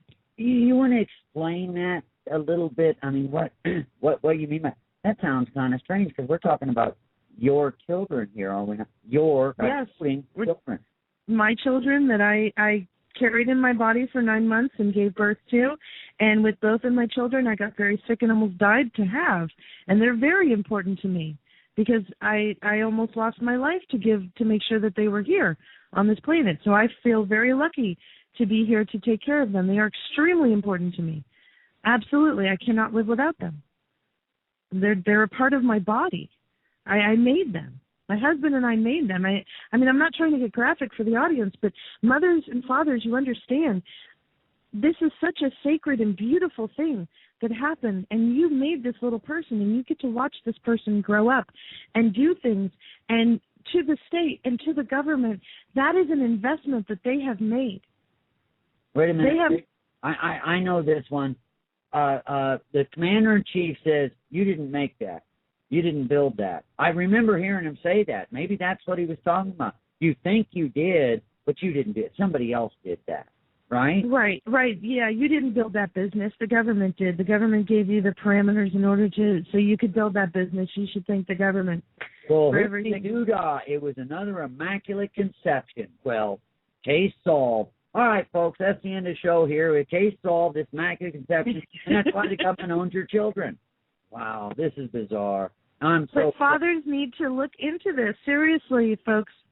Even if your children are grown, you know somebody who's got small children. And the way that marriages are going and relationships are going right now, it's very it's an imperative that people understand. I understand if you need to get a divorce or you need to end the relationship. I understand that. I really do. I'm not saying stay in the relationship for the children. I'm not saying that. But understand that once the father leaves the house, all of those rights that he never had go into effect. Because when you're in the home with the children, you get to see them every day and you get to be part of their lives. Once you leave that house, pack your bags and get out of that house, now the state is going to keep you from coming into that house because you never had any right to be there in the first place.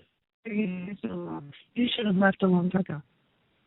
And the mother, because we have all of these other rights that we think we have, because of women's liberation and women can vote and women can go to work and women can earn the same money that a man does, even though we still don't, ladies, we don't. And we're not equal to men. I'm sorry, we're not. Men are good at one thing, women are good at another. Combined and working together, it's a great and wonderful thing. Separate, it's just a really good skill over here and a really good skill over there. And that's just how it is, folks. I'm sorry, that's just how it is. It's a lie to make you think that we are all equal on an equal playing field when it comes to relationships between men and women. But the reason why they set that up is so they could get the men out of the house, get the women to think that they can do everything on their own. And then when the women realize that they can't and they need help, the state is right there waiting, right behind them. Hey, don't worry about it. We'll help you pay for your house. We'll give you cash benefits. We'll give you food stamps. We'll give you daycare, whatever it is that you need.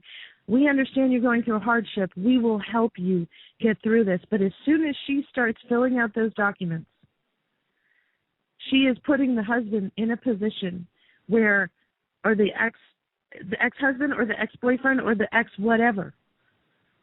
And it has been documented in court cases in the U.S. I'll give you one, paternity fraud. Go look that up tonight. Paternity fraud. There was a case in the U.K.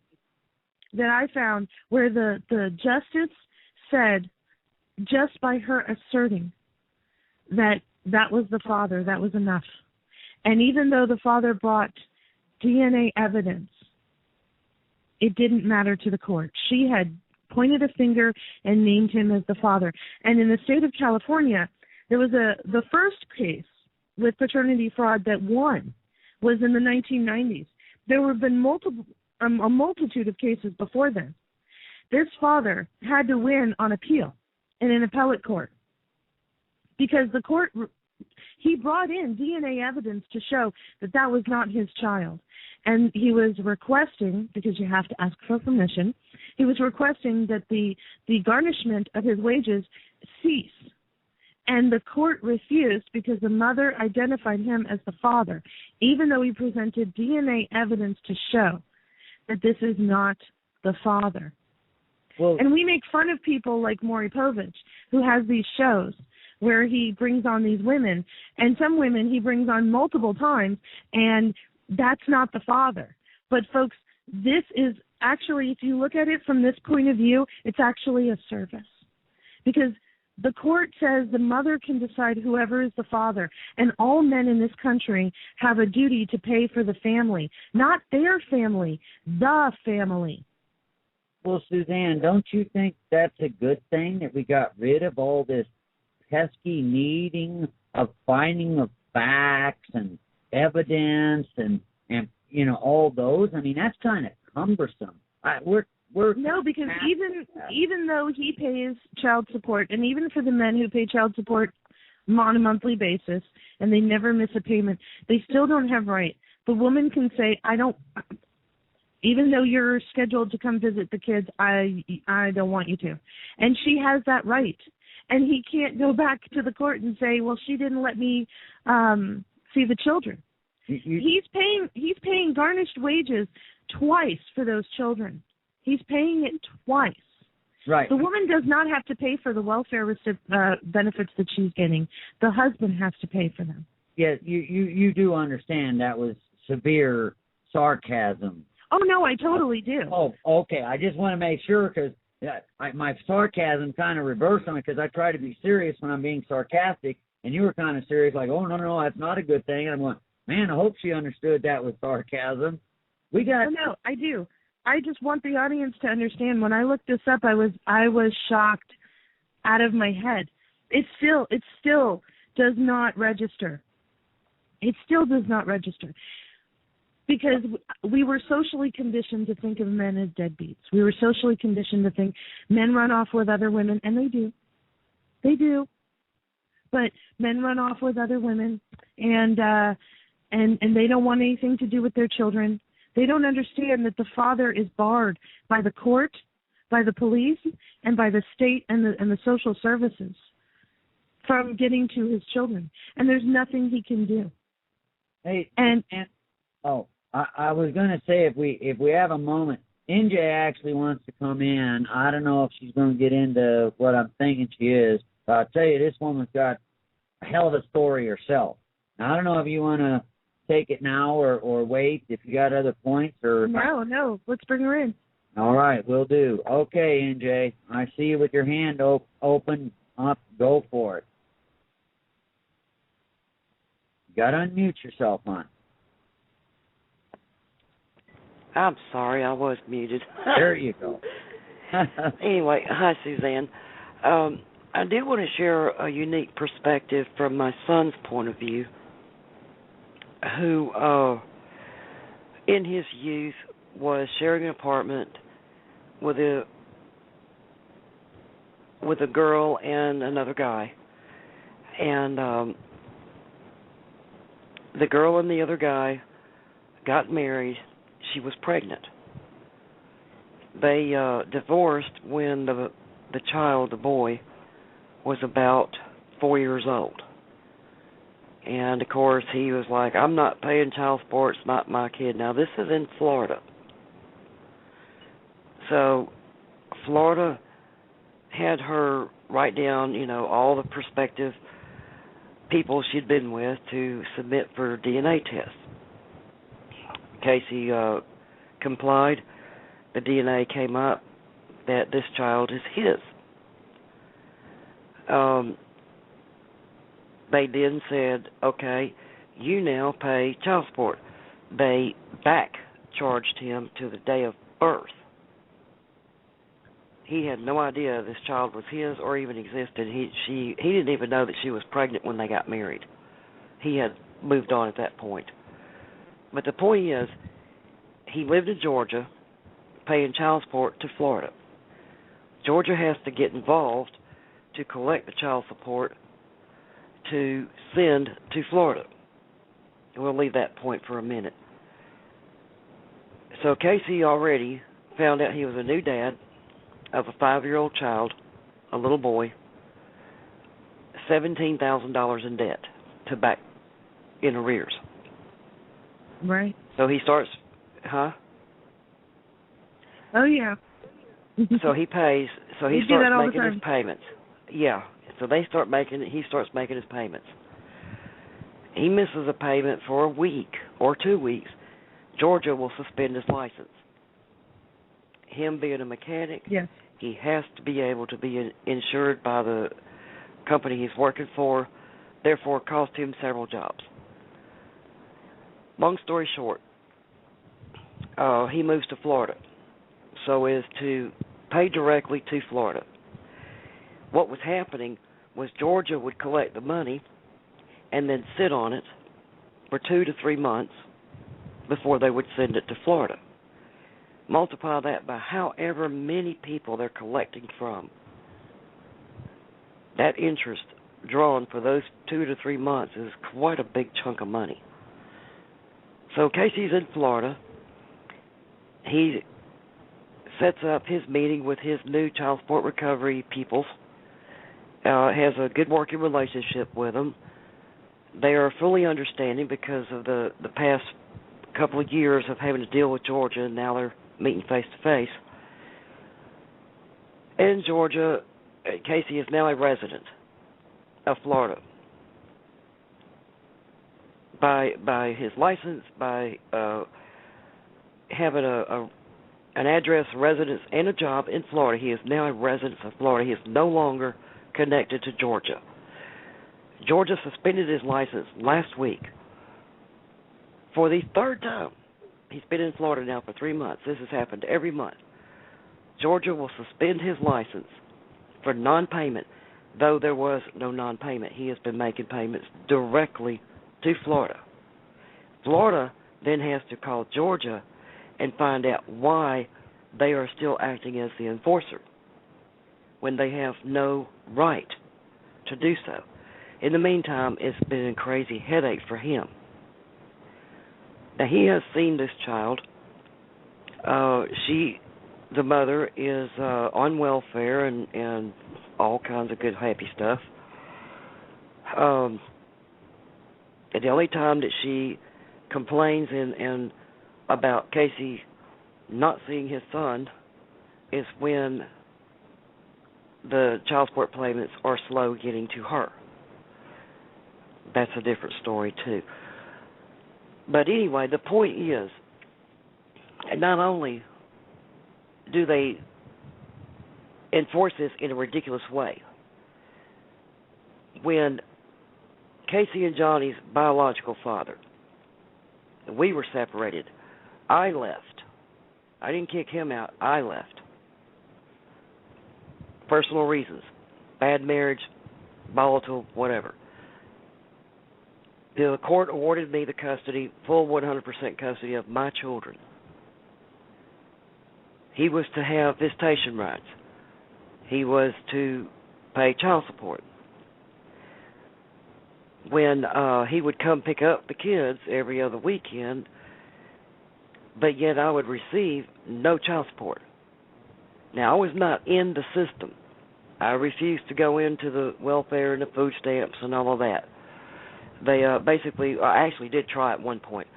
They told me to sell the vehicle that I had because I was making payments on it and get a paid-for vehicle so as not to make any payments. I was a landscaper working out of my truck. I could not afford to have a truck that was breaking down every other week, costing me more money than the payments I was making on the new truck that had warranty.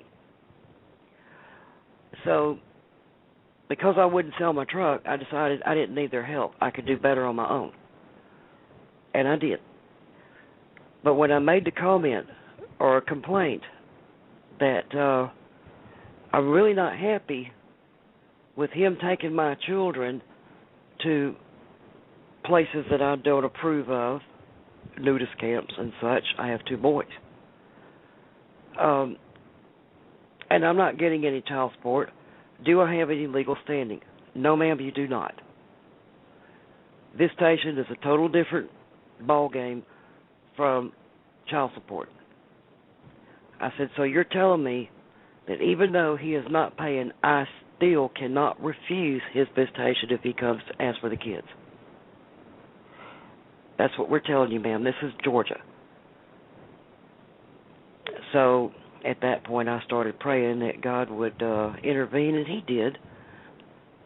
Jonathan left, went to Costa Rica. Goodbye, so long. Never heard from him again. So, you know, there are different. I don't know what the statutes are now. 25 years, you know, ago when I was dealing with this, as opposed to what it is now. But I do know that child support recovery, or what we call DFACS down here, Department of Family Children, they have nothing for the parents. Absolutely nothing. They don't care about the father or the mother. They don't even really care about the children. All they care about is the monies that they're going to be able to generate. Put it off in a bank or whatever, Absolutely. or fund, and it's going to collect buku of interest, and then they'll divvy out when they think they is appropriate or whatever. Now, I don't know how Florida does. I mean, in Georgia, you never get a payment unless a payment is actually made. In other words, if Jonathan made a payment, then I would actually receive something. That didn't happen very often. He got picked up one time. He was going to Costa Rica. I knew he was going to Costa Rica. I told him every step of the way, all the way through to Texas, where he was going, that what he was about to do. They had pictures of him with long hair, short hair, mustache, clean face, whole 9 yards, and absolutely nothing. Did not even try to collect. Now, my son seems to be making up for all of his dad's past sins, because they're going after him for the vengeance, and the boy's been making his payments. He can't help that he's $17,000 in arrears. That was kicked on right off the bat. He didn't know he had the son. But I know it sounds horrible because I'm talking about my grandchild, but I've only met him the one time, so I don't really feel like a grandmother at this point. But, Anyway, I just wanted to give you that little tidbit of my experience dealing with a corrupt system. I know that the systems are a little bit different. The end means is collecting money. Exactly. They have an investment and they're trying to collect money. Now, in other states where welfare is the norm when it comes to families, and they have a high incidence of people who are on welfare, and it's not just, it's welfare cash benefits and HUD housing and all of that. The state steps in very, very clearly with the mother and with the father and explains to the mother exactly how she's going to be able to raise the child. If she does anything that the state doesn't like, the CPS steps in and takes the kid. She has to fight to get the kid back. The whole time the father is charged, and they do have instances, like you mentioned with your son, where they take the license if you're behind. You can petition the court for a working license, which means that you have to have a driver's license to get to work and to perform the function so that you can earn the money. But that's up to the court to decide whether or not he gets that. And if they decide not to, then he can't keep his job. Right. If you get your case up on the docket in time. Most of the time, they just come and they pick him up. And they throw him in jail. And I think that's kind of strange, too. You're going to throw you in jail for non-payment, so in a place where you cannot get a job, nor have a job when you come out for non-payment. Well, it makes sense when you come know... out, you still don't have a job, you're still not going to pay, you're going back into jail. It's stupid. It is stupid, but it makes sense when you understand that all of the jails in this country are privately owned. And it makes those people who own those jails a lot of money to keep people in prison or to keep people in jail. And if he's in a city jail by city police, they have a quota of people that they need to keep in jail. And they will make they'll make that quota however they have to. And, ridiculous. Quote, deadbeat fathers is a great way. It is ridiculous. It is. I didn't know that. That just blew my mind right there. It makes perfect sense. They don't want us to be. They don't want us to have a good life. They don't want us to be married. They don't want the kids to have a good life. That has nothing to do with it. This is an investment.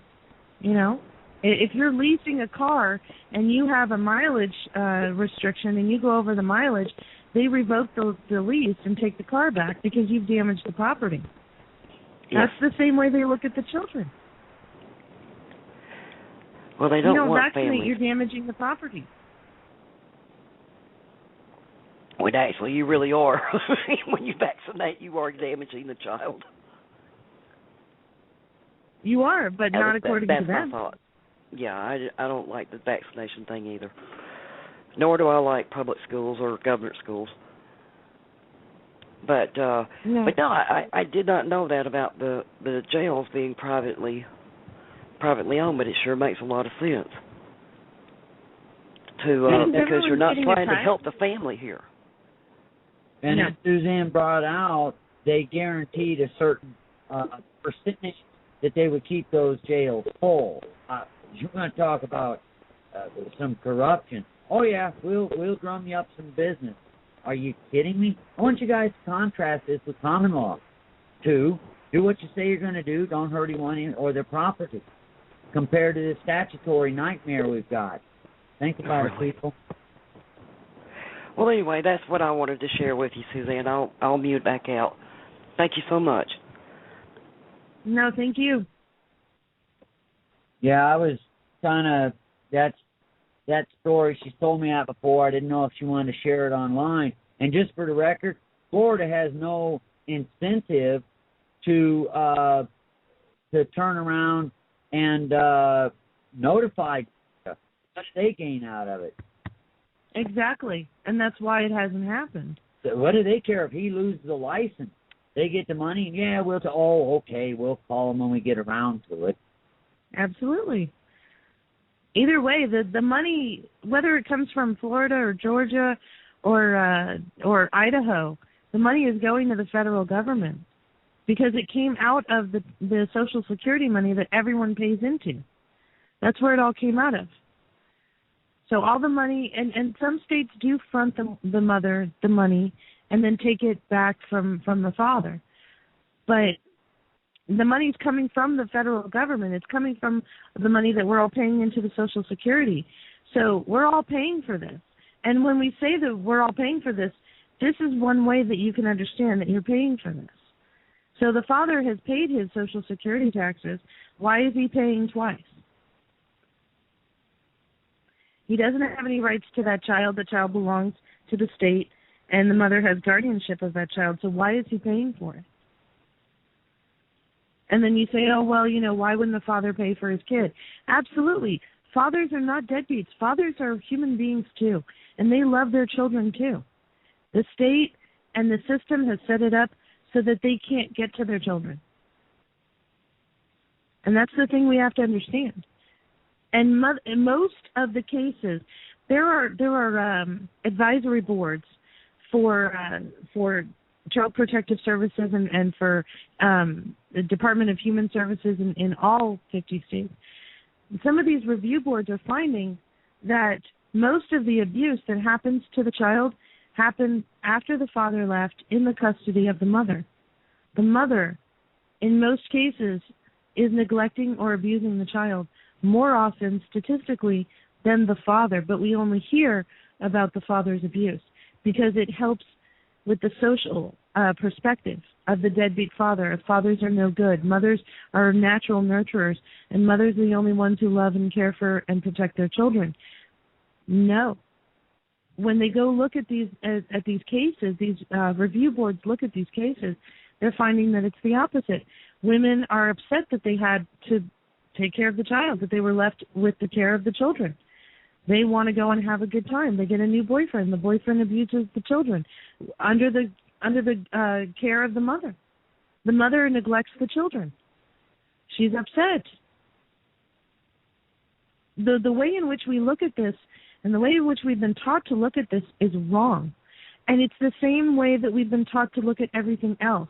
But when it comes to relationships between families and divorce or people who didn't get married and just had children out of wedlock, we automatically, because we've been taught over the decades that fathers are no good, fathers are deadbeats, they don't love their children, they don't care, all they want to do is go out and have a good time and get women pregnant, and they just don't care. That's not the case. There are fathers' rights activist groups all over the country trying to get fathers their rights, trying to get fathers the rights that they assumed that they had, that they never knew that they didn't have.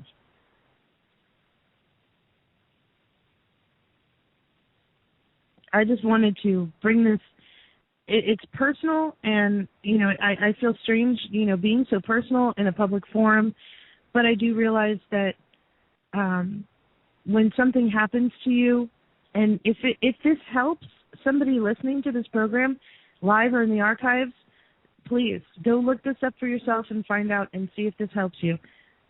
If you are married or in a relationship with the father, and you want to make sure that if something happens to you, you need to write a document stating that the children go to the father, and the next of kin, which is your mother.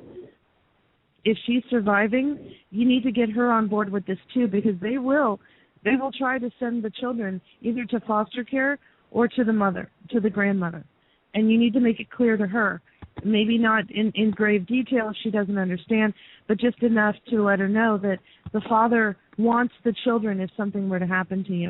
And it's unfortunate that you have to write a document and sign it and have it notarized and keep this in your wherever you keep all of your documents. But you do, because the father had no right to the child to begin with. Well, Suzanne, I want to officially and formally thank you and NJ, and should anybody else come in over time and I forget, for coming in, because these are very deeply personal and painful stories. But on the other hand, if we don't tell these and people don't know, then how are they going to know what's going on when it happens to them? And this is the problem. They black out this media to where you don't get it on international. It's some local thing that's buried. You never hear about it until your neighbor or they come knocking on your door. And these need to get out. These are not isolated cases. And I want to thank you two for sharing your painful, grueling stories with us. Well, like I said, my husband and I care more about our family than we do about our things. And so leaving and making sure that the children are safe was the only thing that we had to do. And the only painful thing for me was just psychologically wrapping my brain around the fact that my son wouldn't have his friends in the neighborhood to play with. We were going to go to a new place, and he would have to start over again. And just the idea that I had to leave my home. I have to leave my home because they decided to, because, folks, anybody can make a phone call on you at any time and make an assertion, and it doesn't have to be based in any factual at all. And those people will come banging on your door. And that's just it. It used to be that if we saw a neighbor in trouble, we knocked on the door and said, hey, do you need some help? Can I buy you some groceries? Can I fix your roof? What's going on? I heard you and the missus having a fight the other night. Husbands would go over to the next door and say, hey, you want to go and grab a beer and talk about this? Women would get together and play pinochle and sit down and talk about their problems. But we don't do that anymore. We've been taught through decades that if there's a problem with your neighbor, that you need to snitch on them and make up stuff if you have to. Who cares? It doesn't matter if it has any factual basis. It's just that the state it's the nanny state. We don't talk to each other. We don't communicate with each other. We don't take care of each other. We rat on each other if we don't like each other. Calls anywhere in the Sorry, Suzanne. Suzanne? Yeah. Oh, sorry. I was trying to tie Watchman in. I don't know what was going on there. Normally I can just... He didn't call in. He had some internet problems. I was trying to get him in. I don't know what the recording is. Sorry. No, that's okay. Okay, Walt wants to come in, if I may. I'm going to unmute him and get back with Watchman because I'd like for him to be able to listen, but I can't have that because it's very distracting. So I'm sorry you got cut off. So, Walt, I opened up your mic. Suzanne was in the process of finishing, so when she's done, you can go ahead and jump in, and I'm going to try to get Watchman back up. No, I just wanted everyone to understand that we can just talk to each other. We can just communicate and find out what's wrong and help each other out. We don't have to be part of this system that is this huge nanny state that if your neighbor doesn't like you, they can make your life miserable. If your ex doesn't like you, they can make your life miserable simply by calling an authority of the state and then running them loose on you. Instead, we really do need to bring back our communities, folks. It does us no good to continuously treat each other as if we're attacked. We have to be on guard of each other, like your next door neighbor is the enemy, and you have to sit there with your phone next to your ear watching your neighbor, and if you see anything unusual, see something, say something, put that out of your head. That needs to stop.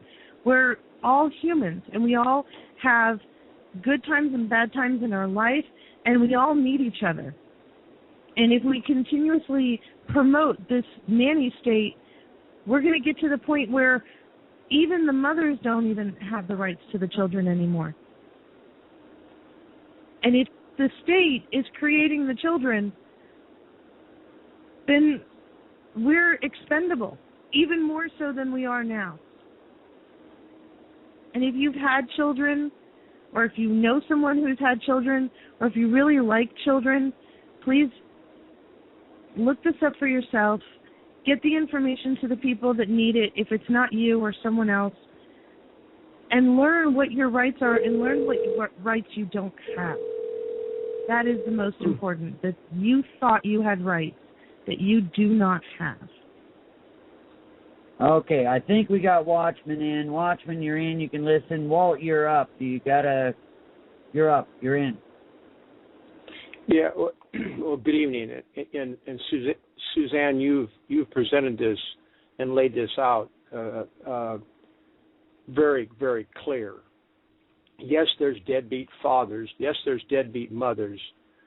But the system and the way you've presented it is exactly, and it's about money, and it's about the state taking our children away.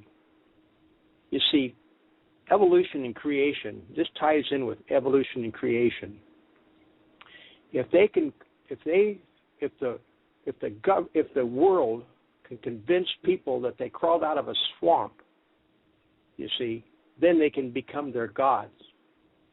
And what has happened is the state, and what they're doing, this is social engineering, because fathers love their children just as much as their mother. And I'm not going to get into my life, but I had 2 children, and what it does, but the thing of it is with me, I realized from the get-go that my life would never be the same. Would never be the same, and so it took years for me to just get back on the horse and keep my head above water. But anyway, I just want to thank you for presenting it the way it is, because it's so true. Everything that you explained tonight, the father has no right. And I'll tell you one thing, I didn't know what you presented tonight, but I can say from actual life, living the experience, that the father doesn't have any right. I mean, and of course, I didn't know until tonight, and I also want to thank you for connecting the dots. Well, thank you. That's exactly why I did it. And I hope that every other male listening who has children, had children, or ever will have children, or ever know anybody, any other of their male friends who have children, let them know that absolutely, my husband is a tremendous father.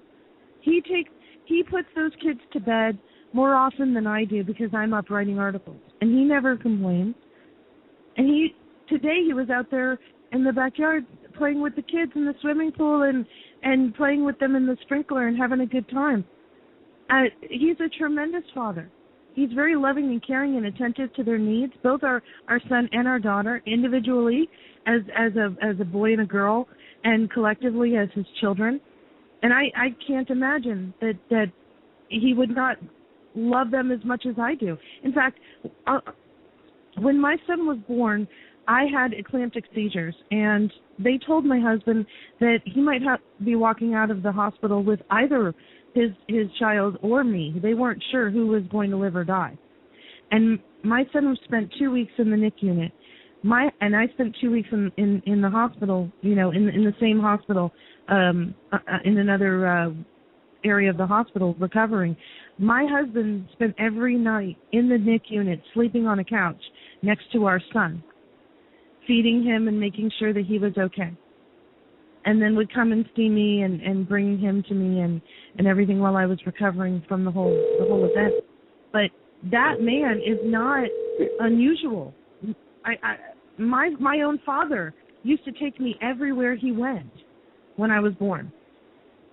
Everywhere he went. In fact, my grandfather, when my mother was young, she was about 11 years old, and my grandmother passed away. And back then, it would have been absolutely normal for my grandfather to hand her off, my mother, to a relative and let them raise her. And my grandfather chose to be a single father and raise my mother in the home as his own, even though it was socially acceptable for him to hand off the child. Fathers love their children. They really do. It's the state that keeps it from them, and it's the state that convinces the mother, and it's the idea of the deadbeat father that we've all been taught. And so we blame our dads and we blame our fathers for not being there, when the state prevented the father from being there, and the mother, from the conditioning, prevented the father from being there too. And somebody needs to let everyone know. And this is not talked about. It's very hard for me to find information on the internet about this. It's they've done a very good job. There's more information about what's going on in Australia and the UK and in Germany and other European countries than there is in the United States. There is a blackout on information about this. They don't want us to know this. Well, one thing, it's the state. And let me see if I can put a little bit of historical what is happening here with social engineering. You see, what makes any country great is the family. It's not the government. It's the family. And so you see, this government that we're under, its goal is to destroy the American family. The American family. I mean, this country has a lot of ills. We've had, and some of our records I can't brag about, but the production. This country has always been labeled as a country of consumers. Consumers. When I hear that, you see, to be a consumer, you have to be a producer. But what they have done in the last 20, 30 years is made our government, our country, a service economy where we don't produce. We are just consumers. Again, this is social engineering. Yes, Edward Bernays in 1928 got together with the corporations, and the corporations said, how do we get people to keep buying our crap? And he said, we have to change them from a needs culture to a desire culture. Right now, they only buy things when they need them, and they're self-sufficient, so they don't really need much. We have to convince them that they need our stuff. And so over the decades, it has worked. It's a little trick with the egg in the Betty Crocker mix. And now we can't live without our conveniences. Now, if anything happens, we go and buy something new. And don't forget, folks, the name of this documentary is The Light Bulb Conspiracy, and it's becoming very hard to find on the Internet to watch. But you need to watch this if you can find it.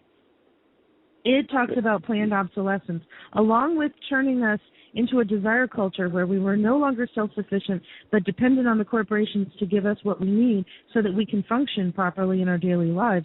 They also installed planned obsolescence, which means no matter how much you paid for that item, no matter what the brand name is, I don't care if you bought it at Lord & Taylor or you bought it at Walmart, it has a birth date and it has an end date, and it will fail. And it is designed to keep you buying things throughout your lifetime. And it's on every single product. Even your underwear have a birth date and a death date. Well, this has connections with the Dark Ages. In the Dark Ages, the people were uneducated. They were kept uneducated. They weren't allowed to it was a feudal system, and there was only two classes of people: slaves and slave masters. You see, and this, what we see happening here, I'm not going to go there, but this, what we see here happening, where they're putting us back to the Dark Ages. So in short, what brought us out of the Dark Ages? It was the Reformation. It was the Reformation.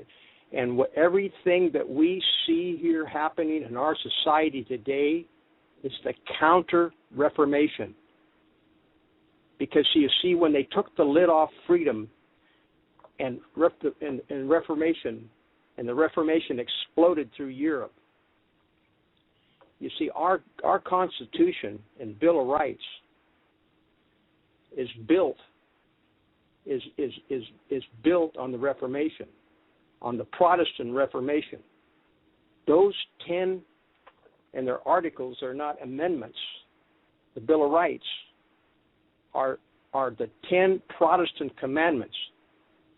Those 10 Protestant commandments were not around in the Dark Ages. And so when we get back to what they're doing what the state is doing to the family, you see, when you destroy the family, you totally destroy the country. Absolutely.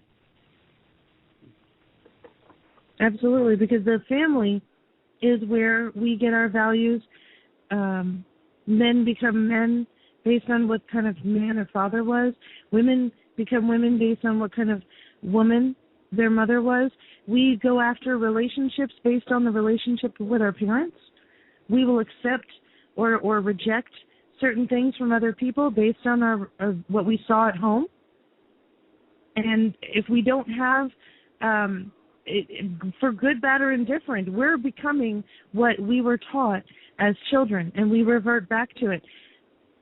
That's why mothers always, I always say this, sometimes when I'm dealing with my children, I hear my mother in the back of my head, and I say things that my mother always said, and I laugh, because that's the example I have as a mother. And so that's where I go to mentally to deal with my children, whether it's disciplining them or otherwise.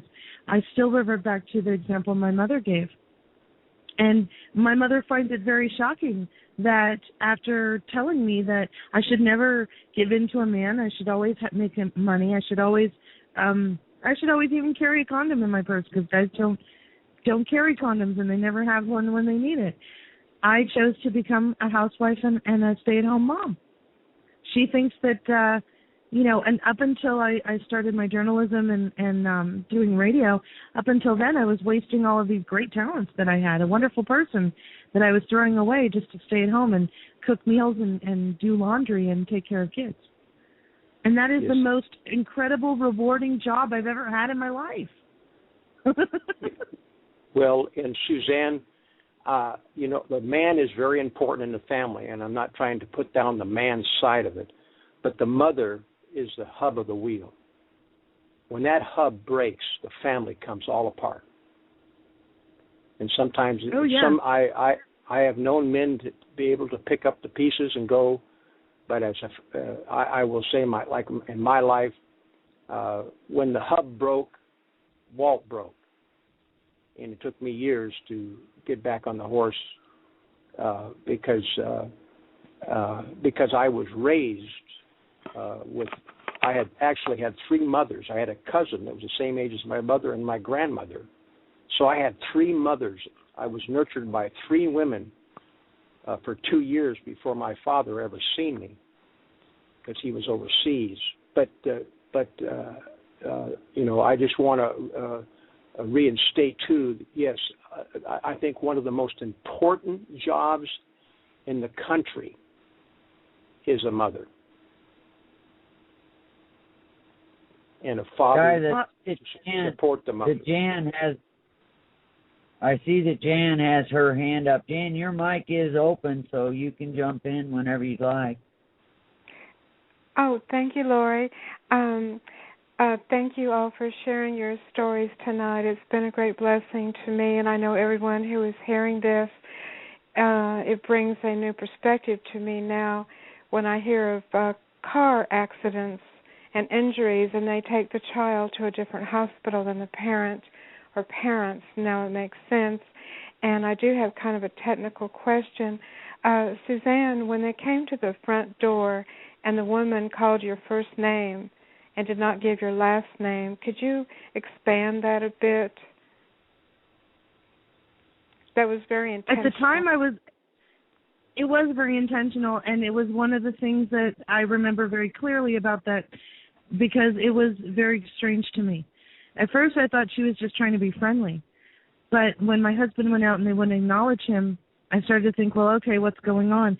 And when I understood that my husband, who I'm married to, who the children are biologically belong to, and who is the head of the household, because he has no rights, my marriage to him is just it's just something that happened. They don't recognize him as having any rights, so me taking his last name is inconsequential to them. Even though, and I didn't get to finish this before, but even though when my husband and I never wanted to have the legal signing, we just wanted to have a wedding ceremony and an exchange of rings. And when we got this document asking all of these questions, we went down to the courthouse and got married. And it wasn't until I sent them a copy of the certified marriage certificate that they backed off. We never heard from them again. Again, another strange incident. But they were going to attack us and attack his wages for child support if we were not married, because he was just, and I hate to use the vernacular, but a baby daddy. And once we got married, I entered into a contractual relationship with the state as guardianship of these commodities, which are our children.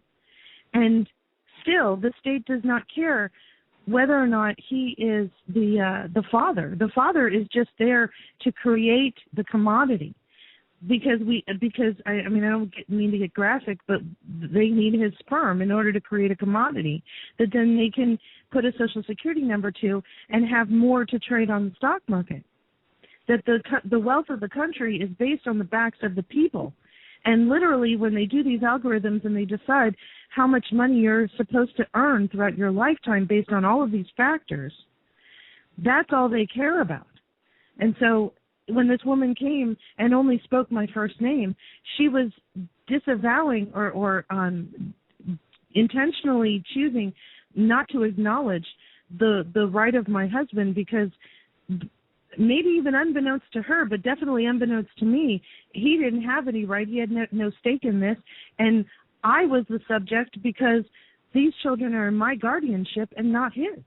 Well, Susanne, a couple things. I want to ask a question if you do want to answer it, but before I do that, I want to make a point to this, and I don't mean to get graphic, but there is a specific reason for this, and I'm going to use a word I really don't like. I've heard it before. People use it in derogatory manners of a sperm donor. Okay, let's get past all that. The reason I have to acknowledge you is because you were the one that delivered. Check that word out. That's not just happenstance, folks. You delivered this product, and we can get into the birth canal and water and all that, and indeed we have. But that's another matter. But it's no different than a truck coming in and delivering the goods. That's right. It's a manifest. That's exactly what it is. That's how they view it. But the reason why I brought that up, I want to throw it out. What is it that happened that you really haven't shared with me, or maybe you did and I missed it, that led you to put all these pieces together, that you had heard this kind of stuff, but now it's like in your face where all of a sudden you realize this is all true and well and good, that now it's, something happened, Suzanne, it seems to me, besides just what we've heard, and if you can't give the details, but somehow these pieces have all meshed with you that's made you really realize all this. I have a friend who, and I briefly mentioned this in the earlier in the broadcast. She went through this instance with her husband. He's since passed on, but when he was getting sick, she had to deal with the adult version of CPS because his children from a previous marriage, who were not his children, they were essentially stepchildren. They were not his genetic biological children, but they were demanding to see him before he passed on, even though he had voiced to her that he did not want to see them. And in fact, they went to the adult version of CPS and forced their way into the home with the authority of the state. Now, it just so happens that he passed away about 10 minutes before they showed up, so she did not allow them entry into the home. But when she and I started talking about what happened to her, and we were talking about what happened to me, it was the exact same thing. Her husband had no right to these children that ended up being not genetically attached to him. However, he was forced throughout his entire life, garnished wages, made him homeless, made him broke, forced to pay for children that were never genetically his. And it didn't matter that they had no genetic tie to him, because somebody's got to pay for this, because it's a commodity. Okay. And the father is legally, as far as the state goes and the government goes, the mother does not have to pay for the children. The father is the only one out of that union that is legally bound to pay for the children. And I mean that literally. The mother does not have an obligation to pay for the kids' food or water or clothing or anything else. The father is the only one legally obligated to make these payments. Okay, so it was because you had this friend. Okay, that's what I meant. And then that's when you really started delving in this, and the pieces clicked, because you're going, wait, I see it with the children, and now we got this adult version.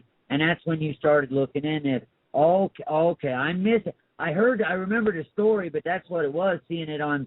Okay, all right, okay, thanks. All right, go ahead, guys. Leave the open mic. NJ, I don't know if you want back in. You know how to unmute yourself. Dan, Walt. Watchman had to drop off. He had internet problems. It's just too much trying to call him in, and it's ringing, and he drops off. So he's gone to bed. But Walt and Jan, you're still in. NJ, if you'd like to, or Suzanne, just please. It was that, and then looking at the documents, and folks, when you go to look this up, there's not a lot of information about what happens in the United States. I found more information about what happens in the UK, and folks, it's the same thing. It's the same thing that happens here. It happens in Australia, happens overseas, and it happens to be the technocratically controlled countries that I found that it shouldn't shock you, but it is kind of, some things we all know and we all assume because we know certain other things. It's another thing to have to look at it and say, oh my God, it's the same thing happening all over the country, all over the world. I've got to mention another word well, just let me get this out real quick. It won't take very long. I'm sorry, I know I yielded the mic, but I want you guys to listen to another word. Commonwealth. They're Commonwealth countries. Just think about that. And one's Canada, England, Australia. They're Commonwealth. Anyway, go ahead, Walt. Yes, Suzanne. In putting these pieces together, did you think that what you found, that the United States is more of a target on this breaking up the family than any other country? No, but the United States has kept this from us, and used the ideology to demonize men and fathers, so that we don't question it. Everybody knows that men cheat on their wives and they leave the family and they don't want to pay child support and they go get women pregnant and they don't care. Yeah. I don't mean to get graphic. Well, women nowadays, reproductive education is non-existent. When I was a child, my mother sat down and explained things to me and helped me understand my cycle, and that the 2 weeks in between when I had my period was when I was most fertile. But most women are not taught this. In fact, a lot of the girls on my block didn't have a mother the way that I did. My mother sat down and talked to us before, when we got to the age where we would be, where our friends would start to introduce drugs to us. My mother sat down and had a conversation. When I got old enough to possibly engage in sexual activity, my mother sat down and had a talk with me. We always used the proper terms. We never used all the little words to make it sound like we're not talking about what we're talking about here. But I was raised in a home that was not indicative of my friends and growing up in my generation and my culture. And so women are the only ones who know when they're fertile. And since we don't have sex education like we used to, I don't think women understand. But the men don't know. The human is very different, because most animals go into heat, and it's obvious that they will become pregnant if they are inseminated, but and they only have protruding breasts when they're lactating, but women have breasts whether they're lactating or not, and women don't go into heat like I'm not comparing a woman to a cat, but the cat goes in heat and you can see it, and if she gets inseminated, she's going to produce. Women can hide that, and so without the education of when a woman is fertile, if women don't understand, men don't have a clue. And there's and then there's a concept that the man got the woman pregnant, that the man did this on purpose, that the man is not willing to take up responsibility, when it's not the case. Because everything is set up to protect the woman and give her rights against the man so that the state can then extract the money from him to get him to do the thing that he was legally bound to do in the first place. Was after he got that woman pregnant and had the child, he now has to pay. And when they say the family, it says the family. It doesn't say his family. So this is across the board. Well, I like Lorrie, find it very interesting how you put the pieces together. Because let's say I was presenting what the facts that you presented tonight from a male, it wouldn't go over. But what you are presenting tonight are coming from the female side. I mean, the mother's side.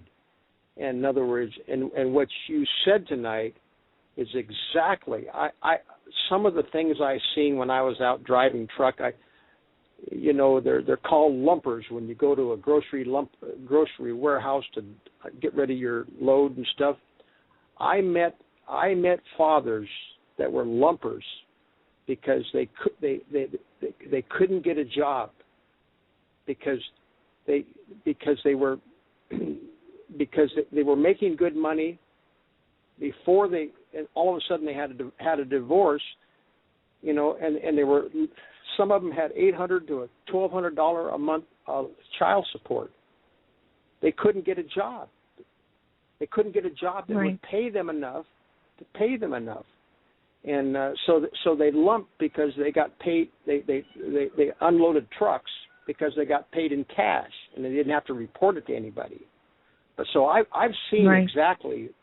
I've experienced it myself, but plus I've actually seen it numerous times. And of course, there's, you're not advocating. I mean, there's men that run out on their wives, but there's women that do the same thing. But in other words, what you're pointing out tonight is this is done.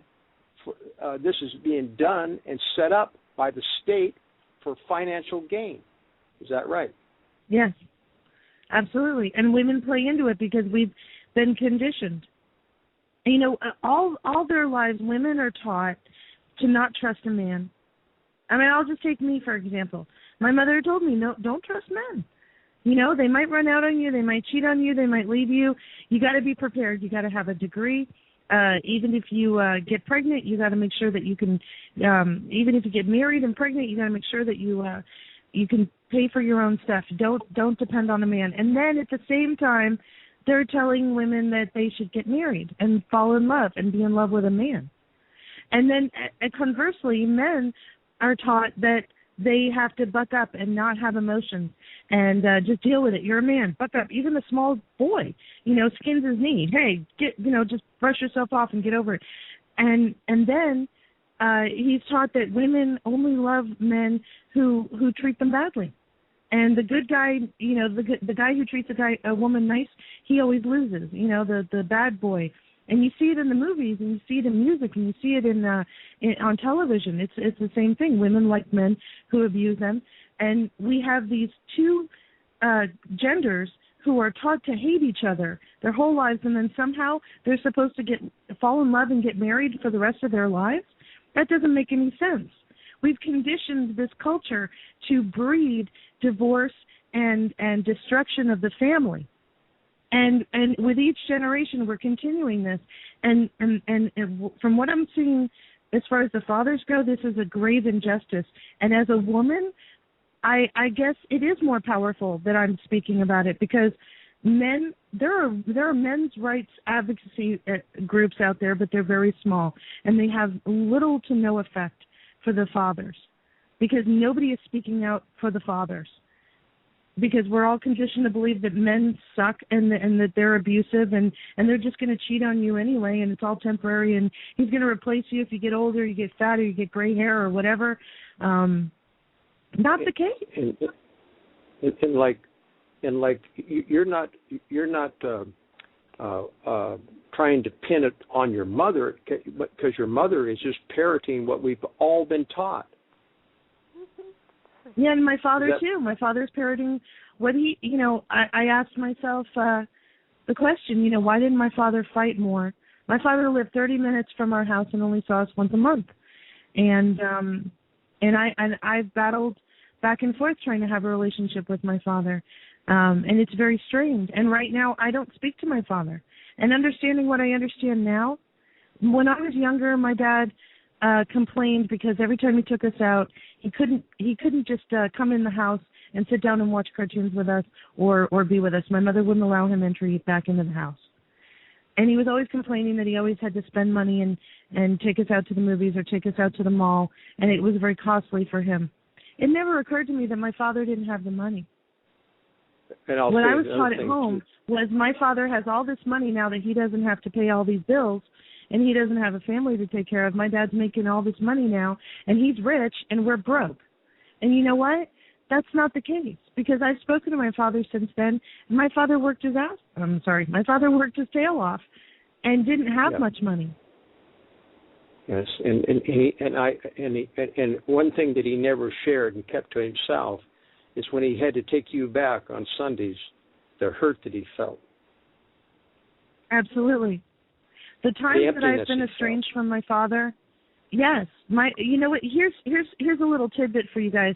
Men, usually after a divorce, statistically speaking, they get remarried within a year. Women will stay single up until 5 to 10 years or never get remarried. That's because men like being in relationships. There's something about stability that men enjoy. It's innate in their nature, and they look for it. And so when they are thrust out of their family for whatever reason in the dynamics of the relationship between the father and the mother, they go and look for another. My father got remarried and has been married to the woman ever since. And they have a great marriage. Mm-hmm. But from what I saw at home and all the hardship that my mother went through, she blamed my father, and so I blamed him, and it's a cultural perspective that is passed down to us through media, through social conditioning, and it's not true. It's just as infactually based as the fiat system that we use. To call it money is to be ignorant. You should call it fiat because it's not money. Money has a backing. Even if it's a paper representation, it still has a worth backing. But we know that the money that we have in our wallet is not, so it's fiat. And the relationship between men and women has been destroyed in that same way, except we don't realize it, because if we go back to the way it was, women are going to have to be barefoot and pregnant. If we go back to the way it was, women are going to not realize their potential and have to stay home and cook and clean and take care of kids.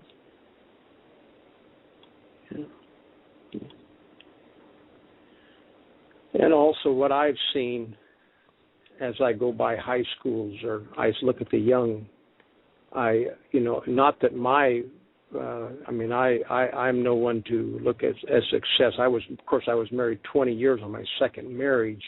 But what I see happening, is they're destroying the natural instinct, the natural love that God has given man and woman. Because man wasn't made to live by himself. But I've been blessed in my life. Like this last Saturday, I got a chance to make an anniversary card for a couple that's been married 66 years on June 28th. And on November 17th, I'm going to celebrate 69 years. And so when I make these cards, it's, some people in this country is football stars and movie stars. But when these people are not perfect people, but I'll tell you, they did something in our culture that has been destroyed. Like my mother and father were married till death did them part. But I have a sister and a brother, and all three of us we didn't pass the test all three of us. The machine that you're talking about, and what is still amazing, Susanne, to me, is how you put these pieces together. Because, in other words, you're not anti-woman, you're not anti-man. You're telling it exactly the mechanics, what they're doing. And I mean, when they started this collection agency for child support, it's a huge, huge machine. It's a monster. It's a monster, you know. And And so and anyway, the funny thing is, you already paid it. You already paid it. You pay your Social Security taxes, so you already paid it. Yeah, because Social Security and then helps they get pay you for again. Yes, the portion. That's why when they say that there's no money in Social Security, they take it and they use it for other avenues. You know, we're taught that they trade it on the stock market. That's not the only place that they put it. They put it into these welfare systems because they knew going all the way back to the New Deal, and that's why I went back that far. They knew starting back then that they were going to turn us into a slave culture. And the best way to do it is to break up the family and to get the children and the mother on social subsidies and make it okay. And hey, look, I've heard this from people in my own life. Hey, you paid into the system. If you need to take food stamps, go ahead and take it. My husband and I refuse. But that's the mindset. Hey, you paid into the system. Go ahead and take it. You're on hard times. You'll get off it. The system is set up so that once you fill out those forms, they are in your life forever. And the social engineers work I've heard 100 years in advance. And I want to say one thing. Like Obama, everybody's heard of the redistribution of wealth. That didn't come from Obama. That comes out of an encyclical from the Vatican. And what is more amazing is I almost fell out of my chair when I heard this fellow, Tom Fresh, reading this book. It's called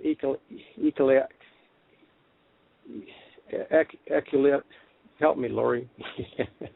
Ecumenical? Megalomaniacal? Ecclesiastical Megalomania by John Robbins. The New Deal was a pope's. Roosevelt was carrying out, was following a pope's encyclical. If you go back to all these encyclicals that the Pope that comes out of the Vatican, they're following these encyclicals. And socialism was put on us by the New Deal, Roosevelt. And I learned something just again I didn't know, and that's one thing I could say about Susanne. She's like a banny hen. You know, you ever seen a banny hen protect her little chicks? But she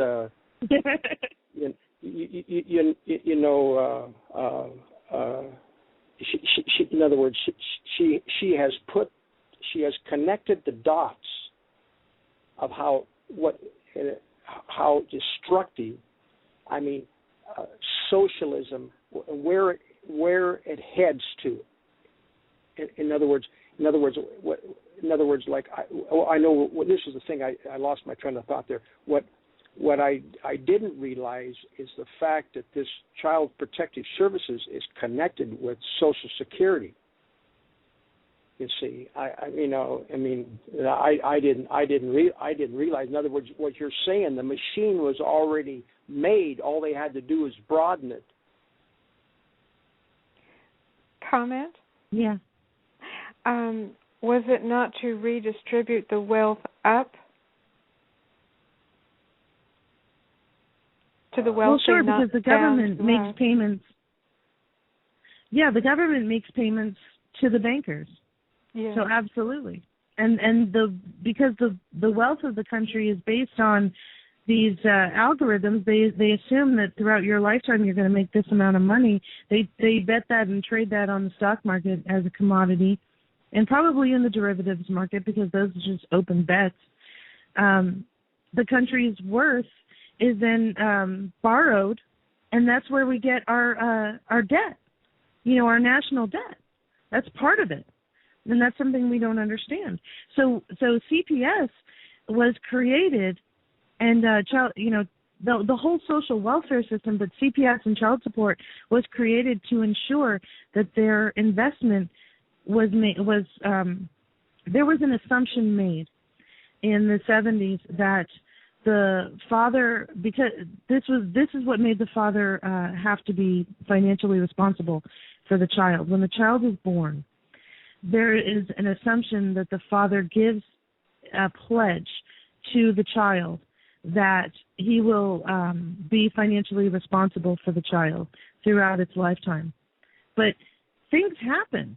People get into car accidents, people become disabled, people die before their time, children are born with diseases, children develop diseases. There's no way to know how someone's life is going to go, and how you could make that pledge to somebody at such an early stage in the game is absolutely ludicrous.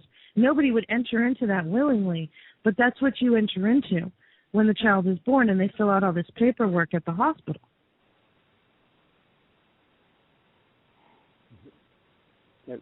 That one thing for anybody goes, I just to let you and others know, I looked it up because it's one of those weird spelled words. I put papal encyclical in all the chat rooms so that people can look that up if they want, because you can find those, but I put it in there so people can find them. Go ahead, Walt. Sorry. Excuse me. Go ahead. I lost my train of thought there.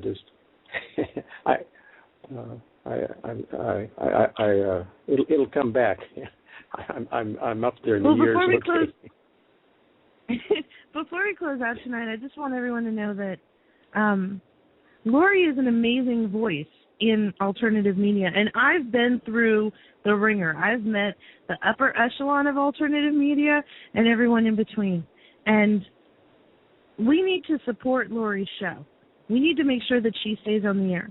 Not only is she a great voice and she's well educated and she knows her stuff, and so we need her to stay on the air, but she's a really good friend, because when all of this happened, Lorrie was calling me to make sure I was okay. If she didn't hear from me within like 48 hours, she was blowing up my phone, making sure I was okay. She's an actual wonderful, real, genuine person who actually cares about us and about this country, and we need to keep her on the air. And if anyone can donate any amount of money, it doesn't matter, please give it to her so that she can keep her internet connection, so that she can keep staying on Blog Talk. Blog Talk's not free. At the level that she's on, she has a monthly bill that she pays. It's not free for her. So we need to support her because she's an awesome person, and we need people like her to stay in this movement. We need to hear her voice, because there's so much disinformation coming from alternative media as well as mainstream. She's one of those few people who is really genuinely trying to save our concert. Wow, thank you, Suzanne. And then it allows me, to keep people like you on and Walt on, and I know the listeners love you guys. I'd like to say something. You guys, go ahead, Walt, please. Well, I also like to say Lorrie lives in Alaska. It gets, in the wintertime, it gets 30 to 40 below zero. And, with the chill factor sometimes, I imagine it gets down to 60, 70 below zero.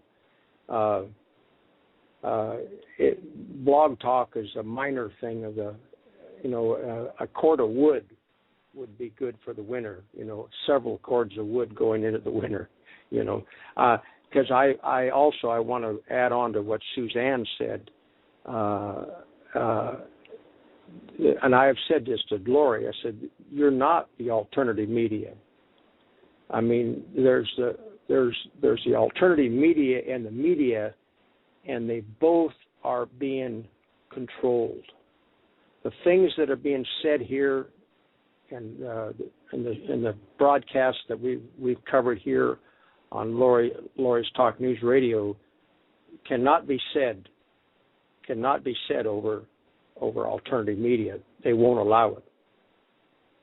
So anyway, I like Susanne. It doesn't take. I don't know. Lorrie doesn't have a massive following, but we're talking $5 to $10 a month. If 100 of us give $5 to $10 a month, we could keep her from freezing her little buns off through the winter. And she could also have food to eat. Yes, that's another thing that's needed too. When it gets cold, a good hot bowl of beans would be good too. Yeah. Yeah. What they I think what they're saying is this is her job. This is her income. She has no other job. Her job is getting the truth out to all of us, and we just want to show our appreciation. Yeah, and it is a job. I can tell you guys, it is a job. What I do, and I do the journalism on top of it. But just having a radio show and getting guests and talking to people, it is a job.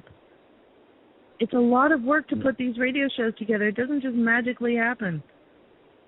No. Well, guys, I want to thank you for that.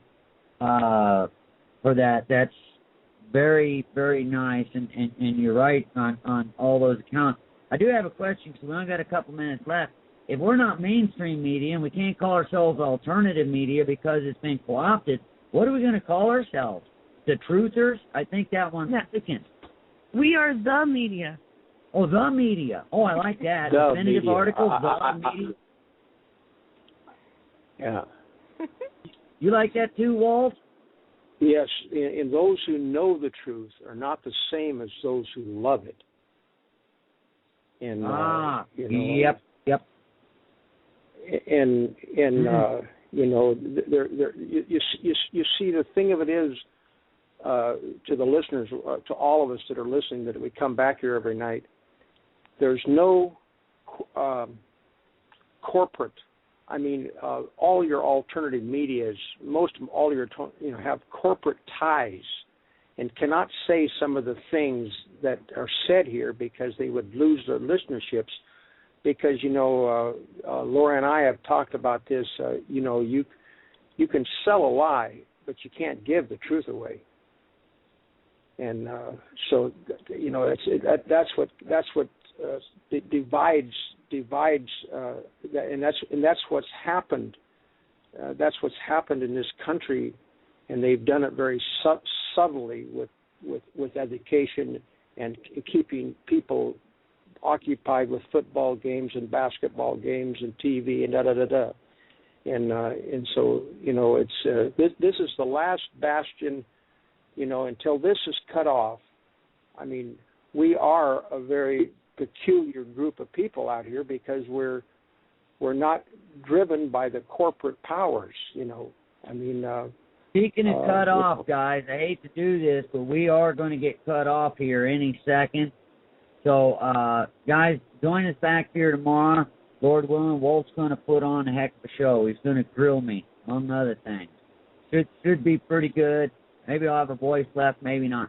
Susanne, thank you so much for joining us. Thanks, everybody, for the scathing reviews, or if I use that, the good reviews there. And Lord willing, we'll be back here tomorrow night with some more of this information. So you guys have a good night.